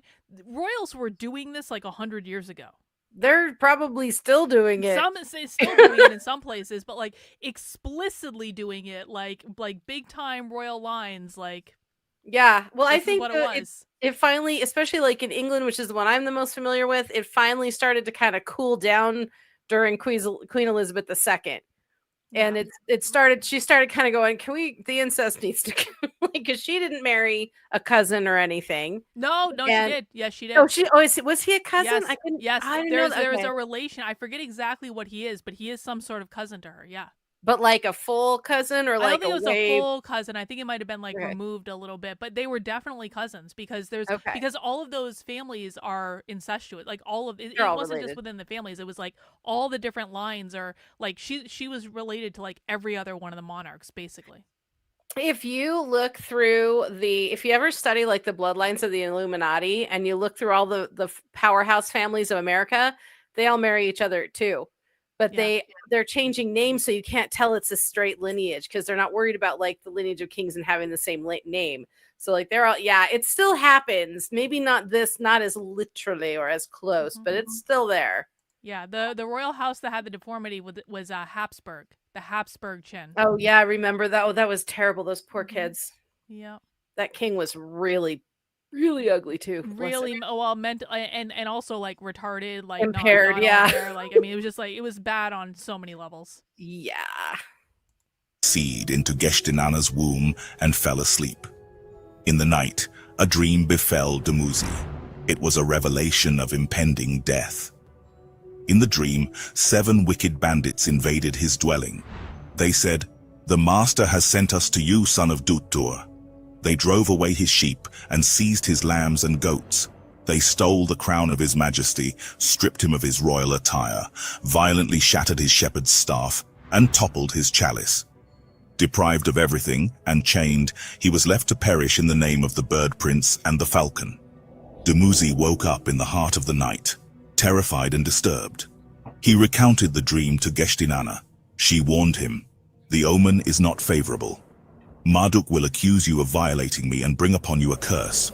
He will send emissaries to arrest you. He will dishonor you and sever your relationship with an Enlilite." Dumuzi roared ferociously, "Betrayal! Betrayal!"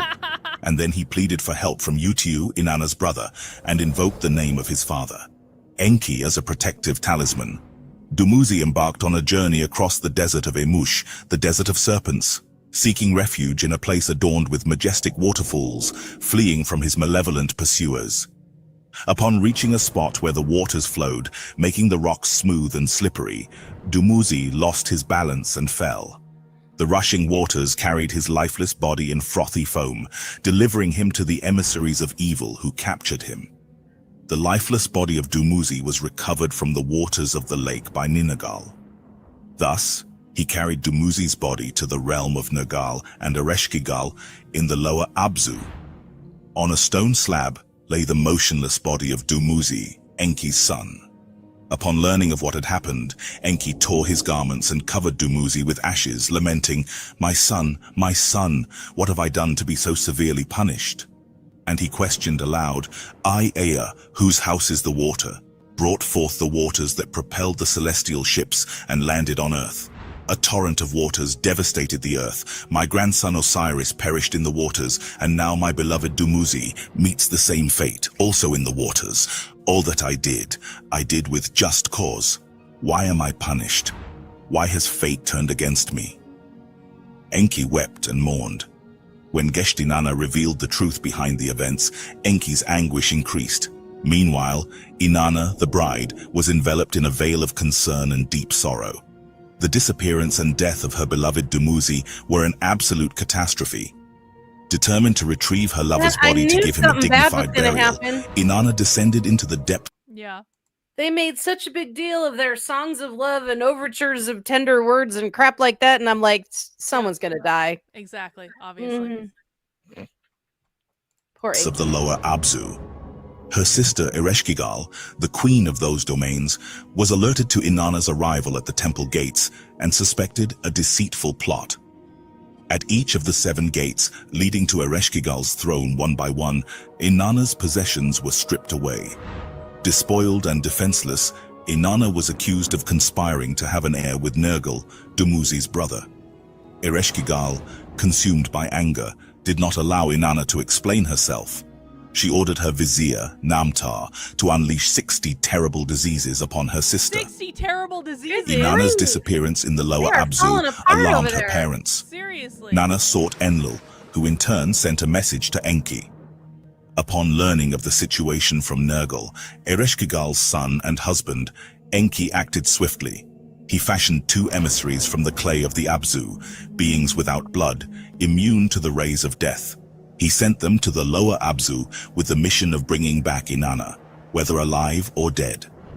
When they encountered Ereshkigal, the emissaries caused her bewilderment. Unable to discern their origin, the queen asked if they were Anunnaki or beings of the earth. Namtar attacked them with magical weapons, but the 2 remained unharmed. And so, they reached the lifeless body of Inanna. It was hanging on a stake. The emissaries created by Enki used the pulsator and the emitter. Then, they sprinkled the water of life upon her and placed the plant of life in her mouth. Inanna opened her eyes, and then she took a breath of life. Thus, Inanna arose in the realm of the dead. As they prepared... Which other one? The dude's name. Yeah, her love. Maybe Enki only wanted to do it for Inanna. For reasons related to being a man. That's his... Oh, no, that's Enki's daughter. Mm-hmm. Oh, dear. Yeah. No. Bad Carlin. Hey, they fuck their cousins, you know. The blood is the and blood. their sisters. Yeah. Prepared to take Inanna back to the upper world, she ordered them to also take the lifeless body of Dumuzi. At the 7 gates of the lower Abzu, Inanna's adornments and utensils were returned to her. Damn it. She instructed... Sorry, say again. I want Dumuzi to get the damn life fruit. Come on. Wow. Sheesh. Instructed the emissaries to take Dumuzi to the Blackland, where they should wash him with pure water, anoint him with sweet oil, and dress him in a red shroud, placing him upon a lapis lazuli slab. There, they were to carve a resting place in the rocks and wait for the day of rebirth. Inanna, thirsting for revenge, made her way to Enki's abode. She sought vengeance for the death of her beloved and demanded the death of the culprit, Marduk. Enki whispered softly, "There have already been enough deaths." Marduk provoked, but did not act upon it. Inanna, consumed by despair and a craving for justice, cried out to the heavens. Vengeance and justice should befall Marduk. In Enlil's dwelling, Inanna and Utu, her children, gathered in council to discuss the strategies for the impending war. Ninurta, who had previously defeated the rebellious Anzu, demanded more drastic actions. Utu revealed whispers of the secret words exchanged between Marduk and the Igigi. Enlil then agreed that Earth needed to be liberated. He stated that Marduk was like a malevolent serpent, representing a poison. In this manner, Enki received the demand for Marduk's surrender. Thus, amidst the mourning for Dumuzi, Enki summoned his children to defend Marduk, his firstborn and heir. God damn it, Jennifer, I fucked up my knitting. No! Not fair. I started doing the wrong stitch. This is what happens when I'm watching a movie. It's not fair. I demand justice. Bring you hither the fruit of life, that you may resurrect your stitch. Yeah, for real. It won't be that bad. Oh, well. Enki said, "I still mourn the departure of my beloved Dumuzi. However, I must defend the rights of Marduk. Despite the evil instigated by Marduk, Dumuzi did not die by his hands. And thus Enki declared that Marduk should be protected by all. Gibel and Ninagal answered their father's call, while Ningish Zida opposed and Nergal hesitated, promising aid only in the face of mortal danger. And so, a war of unparalleled ferocity erupted between the 2 clans. The battle was no longer between the descendants of the Earthlings, but between the Anunnaki, born on Nibiru, engaged in a conflict that extended beyond their original world. The war began when Inanna, the instigator of the war, crossed the domains of Enki's children in her spaceship, pursuing Marduk, who took refuge in the territories of Ninagal and Gibil. Ninurta, coming to his aid, unleashed devastating rays from the Stormbird, while Ishkur attacked with blazing lightning and crushing thunder. In the Abzu, the rivers were deprived of fish, and the cattle scattered across the fields. Marduk retreated to the north, to the artificial mountains. Relentlessly, Ninurta unleashed poisoned missiles upon the dwellings, and his devastating weapon deprived the people of those lands of their senses. The channels, once filled with river waters, turned blood red. As the terrifying battles spread to the north, Marduk hid in the Ekur. Gibel granted him an invisible shield, and Nergal raised the all-seeing eye to the sky. With a brilliant weapon, Inanna attacked the hidden place. Horus emerged in defense of his grandfather, and the brightness of Inanna's weapon damaged his right eye. Utu contained the Ajiji and their horde of terrestrial beings beyond Tilmum, at the foot of the artificial mountains. The Anunnaki from both clans clashed and started a great battle at the foot of the artificial mountains. Enlil sent words to Enki to seal the peace. Let Marduk surrender. Let the bloodshed end. Ninhursag sent other words to Enki. Let brother speak to brother, she said. In his hiding place within the Ekur, Marduk persisted and defied his pursuers. In the house that resembles a mountain, his final resistance was fought. Inanna failed to overcome the imposing stone structure, as its smooth sides deflected her weapons. But cunningly, Ninurta discovered a secret entrance, and then he rotated the stone located to the north of the Great Pyramid. Through a dark corridor, Ninurta advanced, reaching the immense gallery, its ceiling shining with the diverse colors of crystals, like a sparkling rainbow. But Marduk became aware of the invasion and awaited Ninurta with weapons in hand. Ninurta directed his weapons at the shimmering crystals and entered the gallery. Marduk retreated to the upper chamber, to the place of the great pulsating stone. At the entrance, Marduk closed the sliding stone locks, preventing anyone who dared to challenge him from entering. Inside the Ekur, Inanna and Ishkur also entered and followed Ninurta. Then Ninurta, Inanna and Ishkur discussed what could be done. May the chamber where Marduk hides be his stone sepulchre. Ishkur pointed to the 3 stone blocks arranged to slide down. The 3 obstructing stones are ready to slide, he said. May death be slow. May he be buried alive, and may it be Marduk's verdict, said Inanna. Thus, each of them cleared one of the stones. The 3 obstructing stones were released to bury Marduk like in a tomb. Each of them slid a stone to obstruct, sealing Marduk like in a grave. And then the stones fell into a deep abyss, far from the sun and light, without food or water. Marduk lay in the Ekur. Sarpanit, his wife, mourned his imprisonment and punishment without trial. She sought Enki, her father-in-law, accompanied by her youngest son, Nabu. She said, Marduk's life must be restored. Enki asked Utu and Nanna to intercede with Inanna. So they brought Sarpanit's words for Marduk to live in penitential garments, to live humbly, and to renounce power. However, Inanna would not be appeased. She said, for the sake of honor, the instigator must succumb. Inanna retorted. Ninhursag, the peacemaker, gathered the brothers Enki and Enlil. She said, Marduk deserves punishment, but death is not justified, she asserted. Let Marduk be in exile, and let succession on earth be granted to Ninurta. Enlil was pleased with the words and smiled. Ninurta was his son with Ninhursag. As a father, what choice do I have between succession and life? With a heavy heart, Enki continued, in my lands, desolation spreads. The war must come to an end. I still weep for Dumuzi. So let Marduk live in exile. Enlil said, if peace is to reign and Marduk is to live, agreements and compromises must be made. And so, Enlil observed his advantage, intending to be the foremost among the brothers. He raised his voice and continued, all the facilities that connect heaven and earth must be entrusted solely to me. Dominion over the land of the 2 Narrows must be handed over to another son. The Ajiji who follow Marduk must be directed to relinquish the landing place and abandon their alliance and commitment to Marduk. Marduk must be led to a land of no return, where no descendant of Zeusudra resides. Thus, Marduk must depart into exile. Enki recognized the hand of fortune in his heart. So be it, he said, bowing his head. The name of Ningishzida was mentioned shortly thereafter in 2 ways. He was designated for the rescue of Marduk and also to be the lord of the lands of Ekur.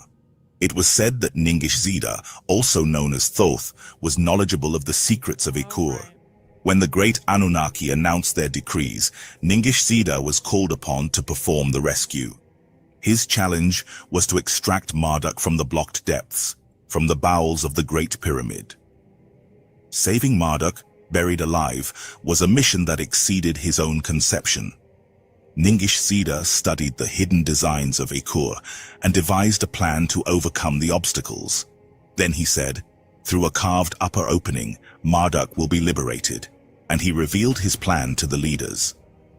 Ningish Zida spoke, "In a location I will show you, we will open a door in the stones, and from there, we will trace a winding path, forging a rescue axis. Through the hidden recesses, we will enter the heart of Ekur. At the epicenter of the chambers, we will break through the rocks. Opening a door inward, we will bypass the blockades. Through the grand gallery we will proceed, raising the 3 stone barriers, and we will reach the highest chamber, the deadly prison of Marduk." Thus, the Anunnaki, guided by Ningish Zida, pursued their meticulous plan. With tools that cleaved the rocks, they opened the entrance and shaped the rescue shaft. They penetrated into the interior of the ingenious mountain and created a passage. Circumventing the 3 stone barriers, they reached the highest chamber. On a narrow platform, they erected the iron gates and rescued the unconscious Marduk. With caution, through the winding shaft, they led Marduk to the fresh air. Outside, Sarpanit and Nabu, wife and son, awaited. And finally, an emotional reunion took place. Then, Enki conveyed the conditions of his release, but Marduk became enraged. Before his eyes, it was a colossal humiliation. Marduk said, "I'd rather die than renounce my inheritance." Sarpanit drew Nabu close to her arms. "We are part of your future," Sarpanit whispered. Marduk, enraged and humiliated, uttered, "I surrender to my destiny," in a low voice. Sarpanit and Nabu then accompanied the desolate Marduk and thus embarked on an irreversible land. They arrived in a forbidden land where horned beasts are hunted. After Marduk's departure, Ninurta entered the Ekur once again through its entrance. He proceeded through the corridors towards a mysterious structure. There, on the eastern wall, a small artistic opening radiated a reddish glow. It was the crimson brilliance of the Stone of Destiny. Tormented, Ninurta exclaimed in anguish, "Its power captures me to kill me, subjugating me with a deadly attraction." Ninurta shouted from within the chamber. Then he ordered them to take the stone and destroy it completely. Retracing his steps, Ninurta entered the grand gallery and reached the highest chamber. In a chest carved from stone, the heart of the Ekur pulsed. The force of its network expanded through 5 compartments. Ninurta struck the chest, which responded with a resonance. Then he ordered the removal of the Gugstone, a crystal of beams that determined directions, and for it to be transported to a place of his choosing. Descending through the vast gallery, Ninurta examined the 27 pairs of crystals originating from Nibiru. Many were damaged in the battle against Marduk, while others, still intact, survived the fight. Ninurta instructed that the intact ones be removed from their niches, while the others he pulverized with his rays. Then, outside the Ekur, the Great Pyramid, house which like a mountain is, took flight on its blackbird towards the apex stone. He carefully observed the supreme symbol of his enemy. With his weapons, he released the symbol and caused it to crumble into pieces on the ground. "With this, the fear of Marduk is finished," declared Ninurta, victorious. On the battlefield, the gathered Anunnaki praised Ninurta. They said, "You resemble Anu," they shouted to their hero and leader. To replace the disabled beacon, a mountain near the place of the celestial chariots was chosen. Within its depths, the rescued crystals were placed. At its peak, the Gugstone, the stone of direction, was installed. The mountain was then named Mount Mashu, the Mount of the Supreme Celestial Bark. Then, Enlil summoned his 3 sons. Ninlil and Ninmah were also present. They confirmed their command over the ancient lands and assigned lordships over the new lands. Ninurta, the son of Enlil, who had defeated Anzu and Marduk, was given the powers previously granted to Enlil to replace his father in all the lands. Ishkur was granted dominion over the landing place in the Cedar Mountains. Thus, Ishkur's new domains merged with his existing domains in the north. Nana was granted the lands to the south and east, where the Igigi and their offspring had spread. The peninsula where the place of the celestial chariot stood was included in Nana's lands. Utu was declared the commander of the place and of the navel of the earth. In the land of the two narrows, as agreed, lordship was granted to Ningish Zida through Enki. None of the other sons of Enki opposed this concession. However, Inanna resisted. For the inheritance of Dumuzi, her deceased betrothed, Inanna claimed. And from Enlil, Inanna demanded a domain solely for herself. The leaders pondered on how to satisfy Inanna's demands and sought advice from the great Anunnaki, who decreed fates. They decided to seek clarification from Anu regarding the events on Earth and the division of territories. Since the great calamity in the times of the deluge, almost 2 Shahs had passed.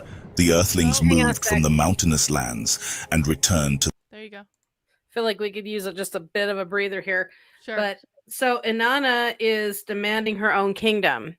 Now, in all of the hundreds of thousands of years that we have been following our Anunnaki here, there's never been a queen on her own. Oh, you're right. So that is probably one of the reasons why she is a goddess of politics and justice. Because she was like, you know what? My kingdom was robbed from me, so I want my own thing. Thank you very much. So fuck you guys. I'm leaving. Go Inanna. Whoop whoop. The lowlands. They were descendants of civilized humanity through Zusudra and were mixed with the seed of the Anunnaki. The descendants of the Igigi who intermarried roamed the lands, and in distant lands, the descendants of Kain also survived. Few and noble, the Anunnaki who came from Nibiru were their perfect descendants. The great Anunnaki pondered on how to establish settlements for themselves and for the Earthlings. The questions revolved around how to maintain their nobility over humanity and how to ensure that the many and vast masses of Earthlings would obey and serve the few. How could they remain elevated above humanity? Amidst all this, regarding the future, the leaders exchanged words with Anu. And it was then that Anu, the mighty king of Nibiru, decided to return to Earth once again, accompanied by Antu, his wife, who also wished to visit Earth. To come to Earth once more, Anu decided. With Antu, his spouse, he wished to come. While his arrival they awaited, the Anunnaki abodes in the Eden to be re-established began. From the mountain lands, descendants of Shem dwelt. To the old, the black-headed people migrated. Upon the newly dried soil, the Anunnaki let them settle, food for all to provide. Eridu, Enki's first city, before where deluge had stood. On top of the myriads of mud and silt, a new Eridu was marked out. In its center was a raised platform, an abode for Enki and Ninki was built. House of Tile Lord, whose return is triumphant it was called, with gold and silver and precious metals by Enki's sons, provided it was adorned and filled. Above, in a circle in the sky, the 12 constellations by their signs were marked out by the tablets of destiny. Below, in the Abzu, waters with swimming fishes flowed. In a sanctuary, a place that no uninvited can enter, Enki the DNA formulas kept. For Enlil and Ninlil, a Nibru key atop of the mud and silt was established. Amid its people's dwellings and cattle folds, a sacred precinct was walled off. An abode for Enlil and Ninlil therein was built. In 7 stages it arose. A stairway, rising as to heaven, to the topmost platform led. The tablets of destinies. Enlil kept there with his weapons it was protected. The lifted all-seeing eye that scans the lands, and the lifted beam that penetrates all, was kept in an enclosure in a courtyard. As the time for the arrival of Anu and Antu neared, for their stay in the Eden a new place was selected. It would be neither Enlil's nor Enki's. Unugki, the delightful place it was named. Shade trees in it were planted. A pure white structure, the house of Anu in its midst, was built. Its exterior in 7 stages rose, its interior like a king's quarters it was. When the celestial chariot of Anu at Earth arrived, Anunnaki Atlantean skyships toward it soared. For a safe landing at the place of the chariots, in Tillman, it was guided. Utu, the place's commander, his great-grandparents to planet Earth he welcomed. The 3 children of Anu, Enlil and Enki and Ninhursag stood there to greet them. They embraced and kissed, they laughed and cried. So long has the separation been, they to each other kept saying. At each other they looked, aging to examine. Though greater in shars and years were the parents, they looked younger than their children. The 2 sons looked old and bearded. Ninhursag, once a beauty, was bent and wrinkled. All 5 of them with tears were filled. Tears of joy with sorrowed tears were mingled. In skyships were the guests and their hosts to the Eden taken. In a prepared place beside Unuki, the skyships landed. About the what? The aging, how life on Relative. Earth. Well, it caused the Anunnaki to start age faster. Yeah. So, and then these guys, that was part of the reason they all wanted to go home. And then they couldn't because the fucking flood, and then they had to get more gold. And they just keep, I just feel bad for these 3 kids, Enlil, Enki, and Ninhursag, because they just keep giving up their lives to bring gold to their homeworld. I'm like, I just feel bad for them. Maybe it's what they wanted, but well, I know Enlil wanted it. They do get to be gods of their own world, kind of. True enough. It's not all bad. They have a slave population. They do, and they still live way longer than humans. Yeah. But it's just like, can you imagine, like, your parents show up, you haven't seen them in, a couple 100,000 years, and they're younger than you? That would be really freaking weird. I don't know. These poor guys. It would be weird, but I don't feel bad for them because they were a technologically advanced species. They were fucking like rabbits. They had all sorts of fun. They're like, it seems to me like they're having a pretty good time. I mean, the flood probably sucked a little bit, but like, they live a long time. Yeah, that's true. I guess they're living their best life. All the Anunnaki that on Earth had stayed as an honor guard were standing. Hail and welcome, in unison to Anu and Antu they were shouting. Then in a procession, singing and music playing, the Anunnaki to the house of Anu, all the guests accompanied. In the house of Anu, Anu washed and rested. Then he was perfumed and clothed. Antu by female Anunnaki to the house of the golden bed was escorted. There she too washed and rested. Then she was to the house of the golden bed he was escorted. There is a house in New Orleans. Nice. Perfumed and clothed. In the open courtyard, as an evening breeze the tree leaves rustled, Anu and Antu on thrones were seated. Flanking them were... Jennifer, you should write a erotic fiction with that title, The House of the Golden Bed. That's actually a great... I'm writing that shit down. You should. You need to. Golden... I need my sticky notes. I love that. And when you do it, you have to dedicate it to the Anunnaki. This is for Enki. For Enki. No, know what I'm talking about. It'd be great. He's the greatest. He's the best. Oh my god. Oh my god, the House of the Golden Bed. Of the Golden Bed. I'll think of something. That's like a mystery. That's like a erotic fiction mystery, like waiting to happen. Well, I'm doing a series of novellas right now, so I need something silly and catchy, and that just might be the thing. I love it. Enlil and Enki and Ninhursag, attendant earthlings who were completely naked, wine and good oil they served. Others, in a corner of the courtyard, a bull and a ram, gifts of Enlil and Enki, on a fire were roasting. A great banquet was for Anu and Antu prepared. For the sign in the heavens its start was awaiting. On Enlil's instructions, Zumul, who in matters of stars and planets was a master. The steps of the house of Anu ascended, the rising of the planets that he was to announce. On the first step, Kishar in the eastern skies appeared.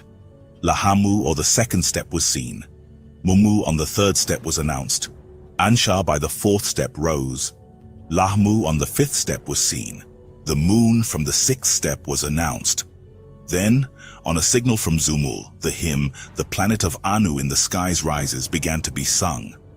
From the topmost step, the seventh, the red-haloed Nibiru interview came. To music the Anunnaki clapped and danced, to music they danced and sang. To the one who grows bright, the heavenly planet of the Lord Anu sang. On the signal a bonfire was lit, seen from place to place where the bonfires started. Before the night was over, the whole land of Eden bonfires were lit. After a meal of bull meat and ram meat, of fish and fowl, wine and beer was accompanied. Anu and Antu to their overnight quarters were accompanied. By Anu and Antu were Yup. all the Anunnaki thanked. For several Earth days and nights Anu and Antu slept. On the sixth day, his two sons and daughter Anu summoned. Of what had on Earth transpired their accounts he heard, of the peace and the warfare he learned. Of how the Earthlings, by the oath of Enlil to be wiped off, had again proliferated Anu as well heard. Of the gold discovery in the land beyond the oceans and the chariots placed there, Enlil revealed to him. It was then that of the dream, and the tablet from Galzu, his son Enki to his father told. By that Anu was greatly puzzled. A secret emissary by that name of Galzu, to Earth by me was never sent. So did Anu to the three leaders say. Puzzled were Enki and Enlil, baffled they at each other looked. On account of Galzu, Ziusudra, also known as Noah, and the seed of life were saved, Enki said. On account of Galzu on Earth we remained, Enlil to his father said. The day we returned to Nibiru we would die, so did Galzu to us say. Incredulous of that was Anu. The change of cycles indeed havoc and death it did cause, but with elixirs it was cured. Whose emissary, if not yours, was Galzu? Somebody lied. Enki and Enlil in unison said. Who wanted the Earthlings to be saved? Who on Earth made us stay? Uh-oh. Ninhursag her head slowly nodded. For the creator of all did Galzu appear. Was the creation of the Earthlings also destined? Of that I must wonder. For a while the four of them were silent, each one past events in his heart recounted. While fates we decreed, the hand of destiny every step directed, so did Anu say. The will of the creator of all is clear to see. On Earth and for Earthlings, only emissaries we are. The Earth to the Earthlings now belongs, to preserve and advance them we were intended. If that is our mission here, let us accordingly act, so did Enki say. The great Anunnaki, who the fates decree councils, well done. exchanged regarding the lands. Boy fix. To create civilized regions, the great Anunnaki decided, therein knowledge to mankind provide. Cities of man to establish, therein in sacred precincts abodes for the Anunnaki to create. Kingship as on Nibiru on Earth established, crown and scepter to a chosen Earthman we Look must at that give. afro. Yes, By look at him that the hair. word of Jerry the curl. Anunnaki to the Jerry people curl. was conveyed. Yeah. Work and dexterity was to be enforced. In the sacred precincts a priesthood was to be established, the Anunnaki as lofty lords to be served and worshipped. Secret knowledge to be taught, civilization to mankind will be conveyed. To create 4 regions, 3 for mankind, 1 restricted, the Anunnaki would be resolved. The first region in the olden Eden land to be established for Enlil and his sons to dominate. The second region in the land of the 2 narrows of Kemet thereafter to follow, for Enki and his sons to lord. The third region, with the other 2 not mingling, in a distant land to Inanna was granted. The fourth region, for the Anunnaki alone consecrated, the peninsula of the place of the celestial chariots it will be. Now this is the account of Anu's journey to the lands beyond the oceans, and how in the first region for the Anunnaki cities were re-established after the Great Flood, having the decision about the 4 regions and mankind civilizations made. Anu about his grandson Marduk, he inquired. I must see Marduk, my grandson, again. To the leaders Anu said, whether by Dumuzi and Ningish Zida to Nibiru inviting, Marduk's ire I myself have caused. So did Anu wonder, to reconsider the punishment of Marduk he wished. When to the lands beyond the oceans we journey, Marduk to meet you will be told. The land where he roams, in those parts of the earth it is. So Okay. did Enlil to We'll be Anu here. say. Before the distant lands the royal couple went, the Eden and its lands, Anu and Antu surveyed. Eridu and Nibruki they visited, where the cities of the first region were planned they saw. In Eridu, Enlil about Enki complained, the DNA formulas to himself Enki is keeping. Anu, on the seat of honor seated, words of praise to Enki, said, "My son Enki for himself, a magnificent house he has built, beautifully on a platform it is raised. To the people that the house surround and serve, great knowledge will Enki give them." Now, the knowledge that in the genetic DNA formulas is secreted, with other Anunnaki it must be shared. Embarrassed was Enki to share with all the divine formulas to Anu he promised. In the ensuing days, in skyships traveling, Anu and Antu the other regions surveyed. Then on the 17th day to Anunnaki, the royal couple returned for one more night of rest. In the morrow, when the younger Anunnaki before Anu and Antu for a blessing he gave them, Anu to his great-granddaughter Inanna took a liking. He drew her closely, he hugged and kissed her. "Let all my words be heeded," to the congregated Anu announced. "This place after we leave to Inanna as a dowry will be given. Let the sky ship in which we the earth shall survey to Inanna my present be given." Joyed, Inanna began to dance and sing. Her praises of Anu as hymns in times to come were chanted, and would later be passed down to her earth daughter priestess Enheduanna. Thereafter, bidding farewells to the Anunnaki and Atlanteans, Anu and Antu departed for the lands beyond the oceans. Enlil and Enki, Ninurta and Ishkur with them to the Golden Land went. To impress Anu the king with the great golden riches, Ninurta, an abode for Anu and Antu, was built. Its stone blocks to perfection were cut, with pure gold inside it was covered. A golden enclosure with flowers of carnelian stones carved, the royal couple awaited.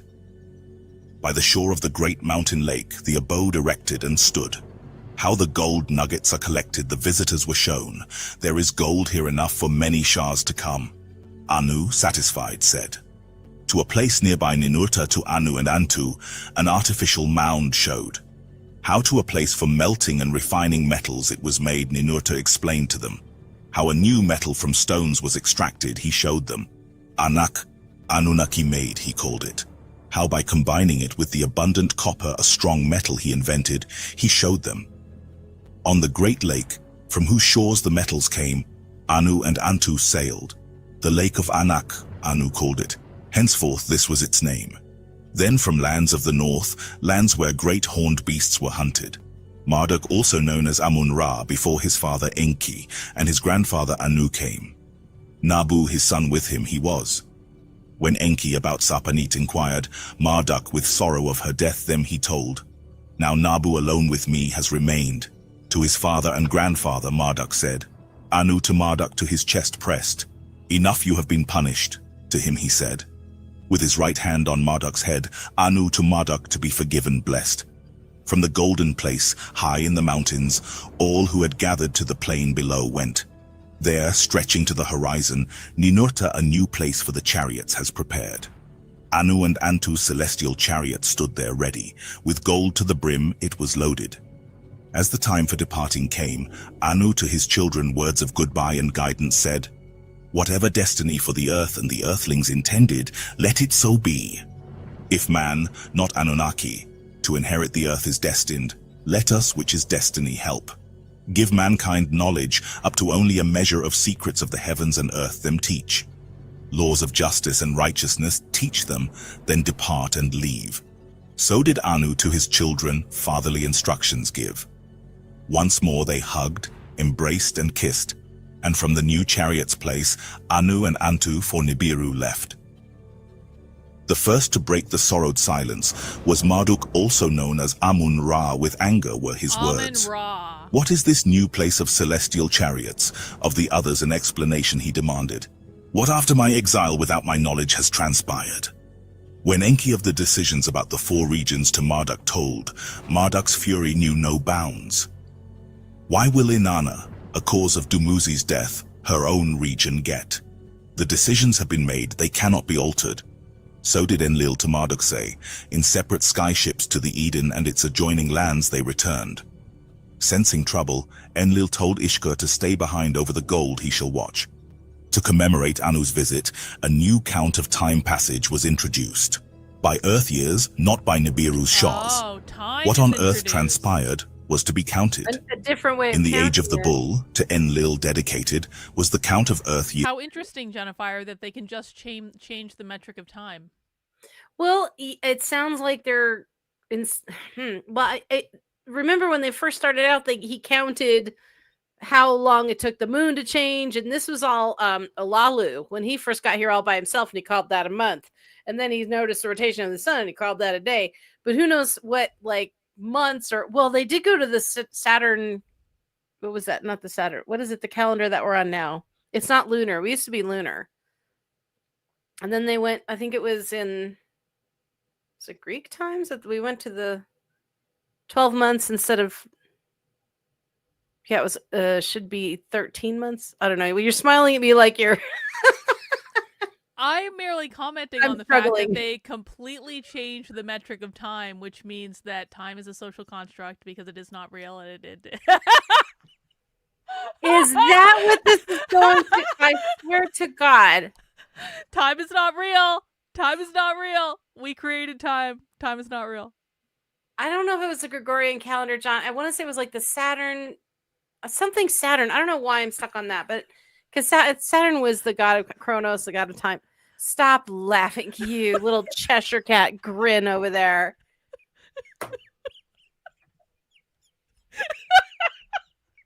Time passes the same no matter how you count it. It's still the same space of time. I'm just impressed with myself for that one. We are not amused. Time is not real. Remember, time is not real. We made it up. Has begun. When to the Eden the leaders returned, the place of the first civilized region.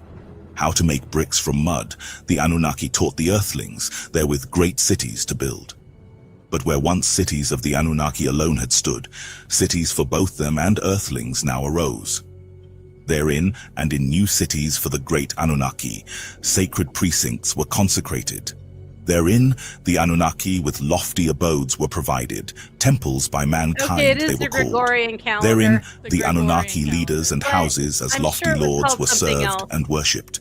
Well, you can look it up. Want to chat GPT? I am looking it up. That's for name for chat Pope. GPT.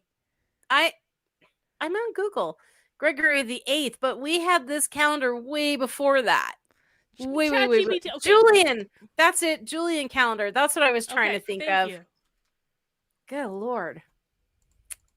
By number ranks were they honored, the heirship to mankind made known. Anu the heavenly, the rank of 60 held, to Enlil the 50 rank was given. On Ninurta, his foremost son did Enlil the same rank bestow. Next, in succession was the Lord Enki, the rank of the number 40 he held. To Nana, the son of Enlil and Ninlil, the rank of 30 was assigned. To his son and successor Utu, the rank of 20 was allotted. 10 as a number rank to the other Anunnaki leaders' sons was granted.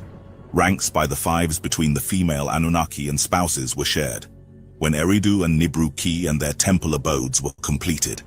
In Lagash, the Girsu precinct for Ninurta was built.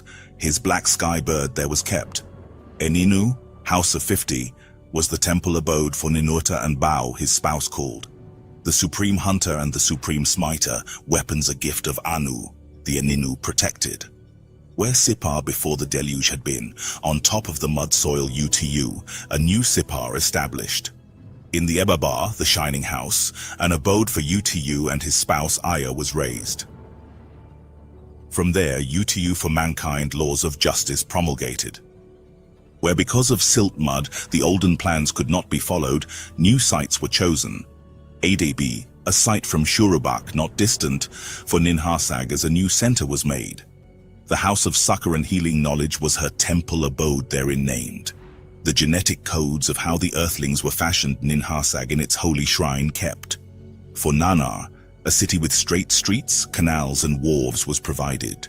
Urim was its name, House of the Throne's Seed was its temple abode called, the moon's beams to the lands it reflected. Ishkur to the mountain lands of the north returned, the House of Seven Storms his abode was called. Inanna in Unuki resided, in the abode by Anu bequeathed to her she dwelt. Marduk also known as Amun-Ra, and Nabu in Eridu dwelt. In the Edin, their own abodes they did not have. Now this is the account of the first city of men and of kingship on earth, and how Marduk to build a tower schemed, and wherefore Inanna the genetic code of earthlings was stole.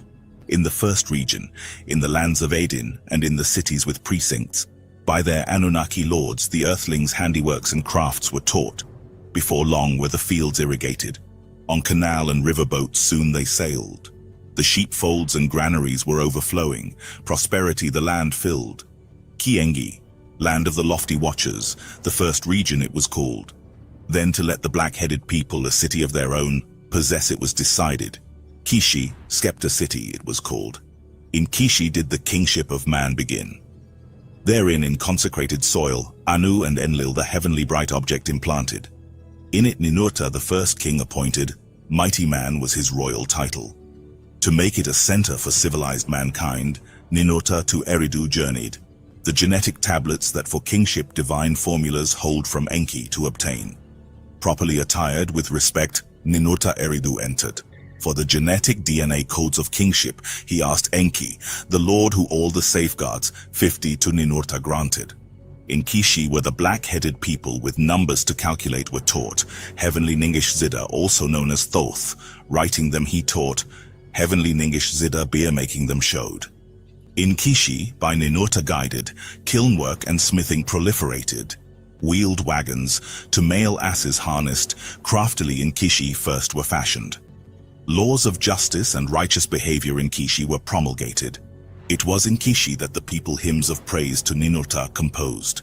Of his heroic deeds and victories they sang, of his awe-inspiring blackbird they chanted. I was thinking the same how thing. in faraway lands the bisons he subdued, how the white metal to mix with copper he found. Ninurta's glorious time it was, with the constellation of the archer he was honored.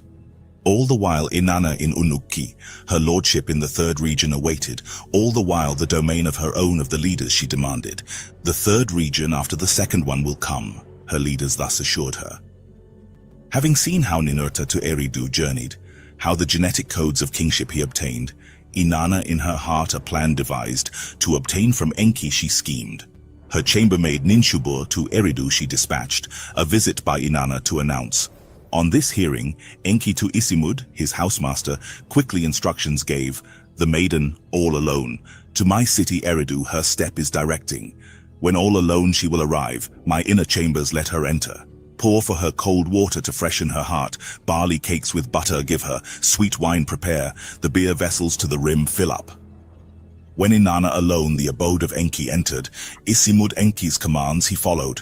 Then when Enki Inanna greeted, by Inanna's beauty, he was overwhelmed.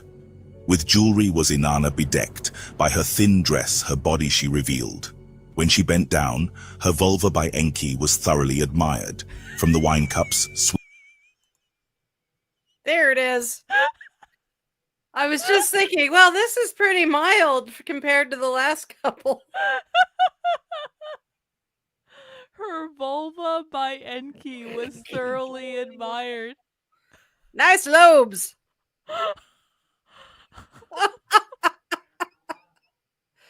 Well, so Enki is her like. Wait a minute. I told you this was gonna happen. I told you this was gonna happen, Jennifer. I said this was gonna happen when they brought. She's the one they brought back to life, right? Yeah. Yeah. I said. The reason Enki brought her back to life is he's a man. I said this. She was engaged to his grandson. I don't think his, that like, matters. Grandniece or something. I'm just saying. I'm just trying to remember the lineage here, the relations, and yeah. Enki is the guy that just has boned literally everybody too. Literally, so I mean, are we surprised? This is why he's so endeared to the human race. He's fucked all of them. Like all of them, literally. He is the bone master. Yeah. Oh my god. Yeah, that's a thin dress. If he can talk about a camel toe. Yeah. Woof. Okay. Sweet wine they drank, for beer drinking a competition they had. Show me the DNA genetic codes of the earthlings. So wait. Yes. Wait. She nice vulva. Let's have a drinking. Listen, I'm not exactly opposed to this. Like, she bends over, she shows him her area, and then they have a beer drinking competition. He's like, we need to get drunk right now. Drink the beer. I mean, they could have had something harder than beer. That probably would have been a little bit more productive. No, he's about to give her something harder than beer. Inanna to Enki playfully said. Let the codes in my hand hold. 7 times in the course of the competition, Enki to Inanna DNA code to hold he gave. The divine formulas for lordship and kingship, for priesthood and scribeship, for love dressing and for warring DNA formulas to Inanna Enki to hold he gave. For music and singing, woodworking and metals and precious stones, 94 genetic codes for civilized kingdoms are needed, Enki to Inanna gave. Holding her prizes tightly, Inanna from the slumbering drunk Enki slipped away. To her boat of heaven she rushed out, to soar away her pilot she instructed. Yeah. When Enki from his slumber by Isimud was awakened, get hold of Inanna. To Isimud he said. When from Isimud that Inanna had already in her boat of heaven. Nick says, F it, where is the alien penis, Goddess Jennifer? Well, the alien penis was in an earlier episode. They're all alien penises. Well, I love how she's like, pulls a fast one with like showing off her junk, and then he's like, all right, cool, let's get drunk, and then she's like, give me the codes, daddy, and he's all, here you go, and then passes out, and then she leaves. That's respect. It's so trailer park. It's so great. It's like they say it in this flowery language where it doesn't sound like what it is, and then you break it down into actually what it is, and it's like, oh, yeah, oh. Yeah. It's like that. Yeah. Heaven departed, Enki heard. To chase Inanna in Enki's skyship, Isimud he instructed. All the genetic codes you must retrieve. To him he said. At the approach to Anunnaki, Isimud Inanna's boat of heaven intercepted. To return to Eridu and the wrath of Enki to face, he made her. But when Inanna back to Eridu was brought, the genetic codes were no longer with her. To her chambermaid Ninshubur she gave them. To the house of Anu, in Anunnaki Ninshubur took them. In the name of my power, in the name of my father Anu, I command you the genetic codes to return. So did Enki angrily to Inanna say, in his abode captive he held her. When of this Enlil heard, to Eridu to face his brother he came. By right I obtained them, Enki himself in my hand placed them. So did Inanna to Enlil her grandfather say, the truth of that Enki meekly admitted. When the time term of Kishi shall be completed, to Anunnaki kingship shall pass. So did Enlil declare. When Marduk all this did hear, greatly he was enraged, his anger no bounds knew. Enough has my humiliation been. To his father Enki, Marduk shouted, a sacred city of his own in the Eden from Enlil, he forthwith demanded. When Enlil to Marduk's appeal no heed paid, Marduk fate in his own hands grasped. To a place that for Anu's arrival, before Anunnaki was selected, was considered, Nabu the Igigi and their offspring from their dispersal lands were summoned. For Marduk therein a sacred city, a place for skyships, he would establish. When his followers at the place assembled, stones to build with them they found not. Marduk on how to make bricks and burn them by fire, to serve as stone, to them he showed. There with a tower whose head the heavens can reach, they were building. The Tower of To thwart Babel. the plan, Enlil to the maybe. place hurried. To placate Marduk with soothing words he tried. To stop Marduk and Nabu his son in their endeavor. Enlil did not succeed. In Nibruki, Enlil his sons and grandchildren assembled. What to do they all considered.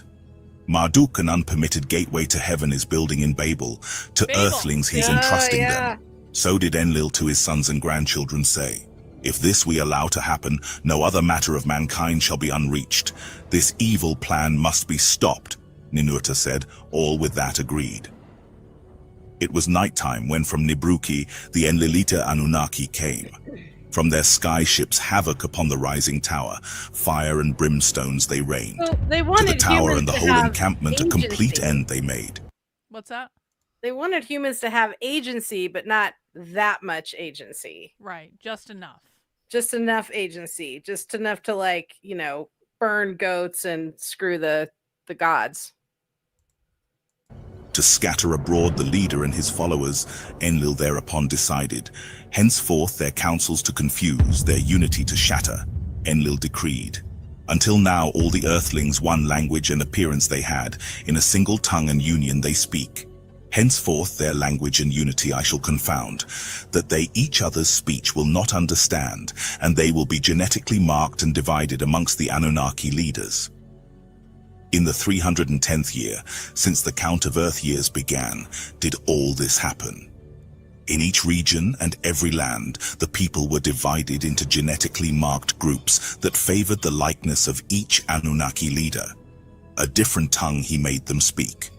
A different form of writing thereafter to each was given, that one the other will not comprehend.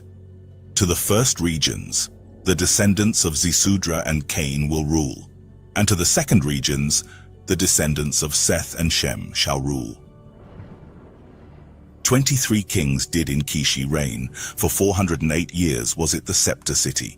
It was also in Kishi that a beloved king, Etana, for a heavenly journey was taken. At the allotted time, let kingship to Anunnaki be transferred. So did Enlil decree. To its soil, the heavenly bright object from Kishi was transferred. When the decision to the people was announced, to Inanna an exaltation hymn they sang. Lady of the largest heart, queen, brightly resplendent, righteous in radiance clothed of heaven and earth beloved, by the love of Anu consecrated, great adorations wearing, 7 times the genetic codes she obtained, in her hand she them is holding. For the tiara of kingship they are appropriated, for high priesthood suitable, lady of the great heart, of them she is the guardian. In the 409th year, after the count of earth years began, kingship of the first region to Anunnaki was transferred. Its first king was the high priest of the Iena temple abode, a son of Utu he was. As for Marduk, to the land of the 2 narrows he went, to be the master of the second region once established he expected. Now this is the account of how the second and third regions were established, and how Ningishzida was exiled and Anunnaki Arata threatened. When Marduk, also known as Amun-Ra, after a long absence, to the land of the 2 narrows returned.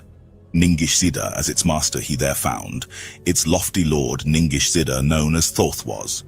With the aid of offspring of Anunnaki, who earthlings espoused, did Ningishzida the lands oversee. What Marduk had once planned and instructed by Ningishzida was overturned. What is it that happened? Marduk of Ningishzida to know demanded. Of the destruction of hidden things Marduk Ningishzida accused, of making Horon to a desert place depart, a place that has no water, a boundless place where sexual pleasures are not enjoyed. The 2 brothers an uproar made, upon quarreling bitterly they embarked. Pay heed, I am here in my proper place. Marduk to Ningishzida said, you have been my place taker, from now on only a deputy of mine you can be. But if to rebellion you are inclined, to another land go away you must. For 350 earth years did the brothers in the land of the 2 narrows of Kemet quarrel. For 350 years was the land in chaos. Between the brothers it was split.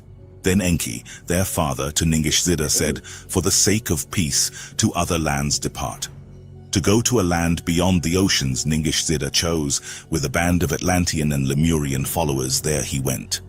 650 earth years was at that time the count, but in the new domain, where Ningishzida the winged serpent was called, a new count of its own began. In the land of the 2 narrows of Kemet, the second region under Marduk's lordship was established. In the annals of the first region, Magan, land of the cascading river it was called. But by the second region's people, when languages were confounded, Hemtar, the dark brown land it was henceforth called. Neteru, guardian watchers, the Anunnaki were there in the new language called. Marduk as Amun-Ra, the bright one of the sun, was worshipped. Enki as Ptah, the developer, was venerated. Ningishzida as Tehuti, the divine measurer, was recalled. To erase his memory, Amun-Ra, on the stone lion, his image with that of his son Asa he replaced. To count by 10s, not by 60, Amun-Ra the people made. The year he also by 10s divided. The watching of the moon, by the watching of the sun he replaced. Whereas under the lordship of Tehuti the olden city of the north and city of the south of Mesoamerica were re-established, Marduk-Ra, the 2 lands of the north and of the south of Kemet, into one crown city united. A king, an offspring of Neteru and earthling, he there appointed. Mina was his name. Where the two lands meet and the great river divides, a scepter city, Amun-Ra established. Splendor to surpass Kishi in the first region he gave it. Mena Nefer, Mena's beauty it was called. To honor his elders, Amun-Ra, also known as Marduk, a holy city built. To honor Nibiru's king Anu, he named it. Therein on a platform, a temple abode for his father Enki-Ptah he erected, its head within a high tower, like a sharp rocket skyward rose. In its shrine, Ra the upper part of his celestial barge deposited, Ben it was called. It was the one in which from the planet of countless years he had traveled. On the day of the new year, the king as high priest, the ceremonies performed. On that day, only alone the innermost star room he entered. Before the Ben offerings he put. To benefit the second region, Ta to Amun-Ra, all manner was gave. What do I know that you do not know? The father his son asked. Then all manner of knowledge, except that of the dead reviving, to Amun-Ra he gave. As a great one of the 12 celestials, Ta to Amun-Ra, the constellation sign of the ram allotted. The water flow of Hapi, the land's great river, Ptah for Amun-Ra and his people regulated. Abundance in the fertile soils quickly came. Man and cattle proliferated. By the success of the second region, the leaders were encouraged. The third region to establish, they proceeded. Go ahead. It sounds like we have the establishment of South America, Lemuria, Atlantis, and Egypt. But also Sumeria.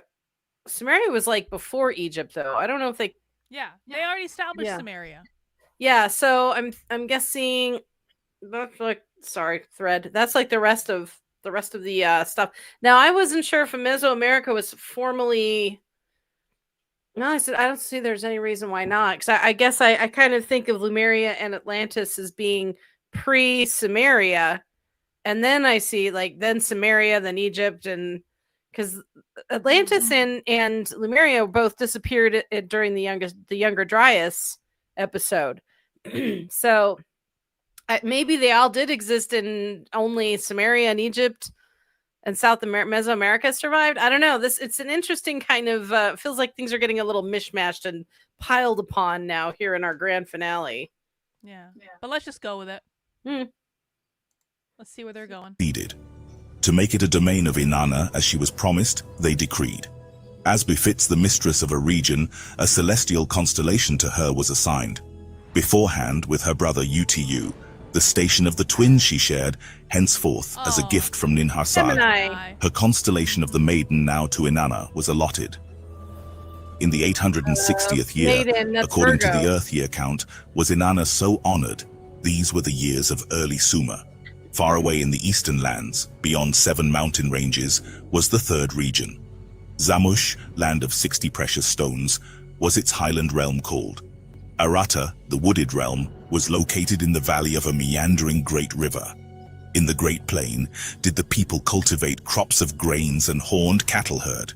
There too, 2 cities with mud bricks they built, with granaries they were filled.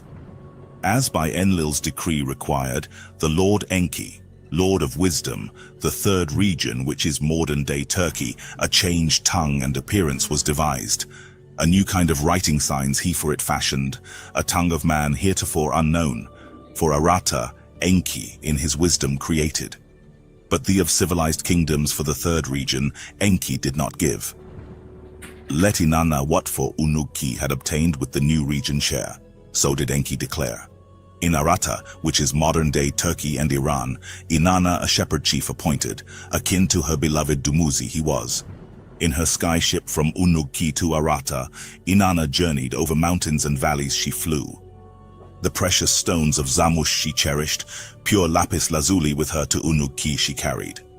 At that time the king in Anunnaki was Enmerkar, the second one to reign therein he was. It was he who the boundaries of Anunnaki expanded, by its glories was Inanna exalted. It was he who the wealth of Aratta coveted, to be over Aratta supreme he schemed. To Aratta, Enmerkar an emissary dispatched as a tribute Aratta's riches to demand. Over 7 mountain ranges, through parched lands and then soaked by rains, the emissary to Aratta went. To the king of Aratta, the demand words of Enmerkar word for word he repeated. His language the king of Aratta to understand was unable. Like the bray of a donkey its sound was. A wooden scepter inscribed with a message the king of Arata to the emissary gave. To share Unug keys with Arata, the king's message requested. As a royal gift to Unug Key, grains on donkeys were loaded. With the emissary to Unug Key, they went. When Enmerkar the inscribed scepter received its message in Unuki, no one understood.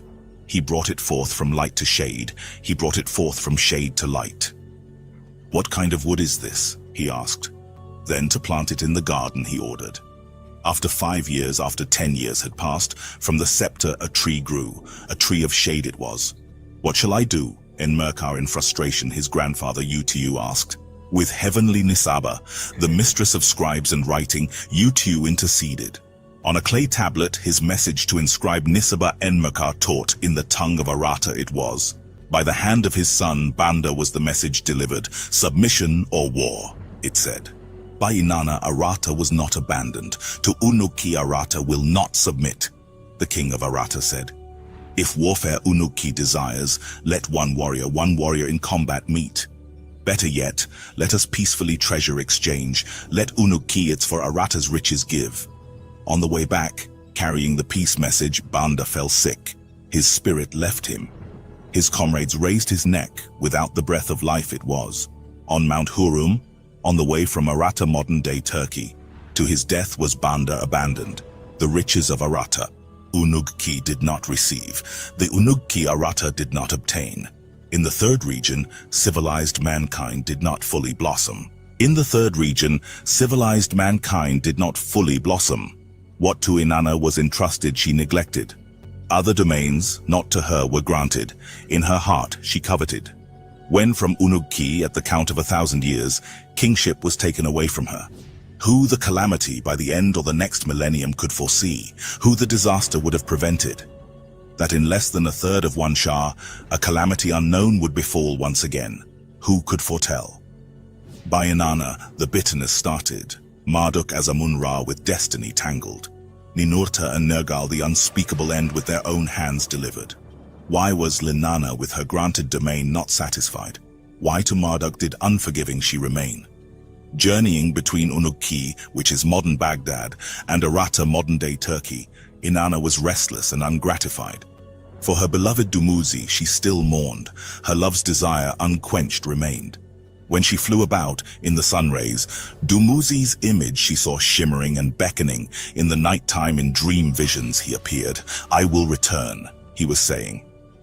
The glories of his domain in the land of two narrows of Kemet, also known as Egypt to her, he was promising.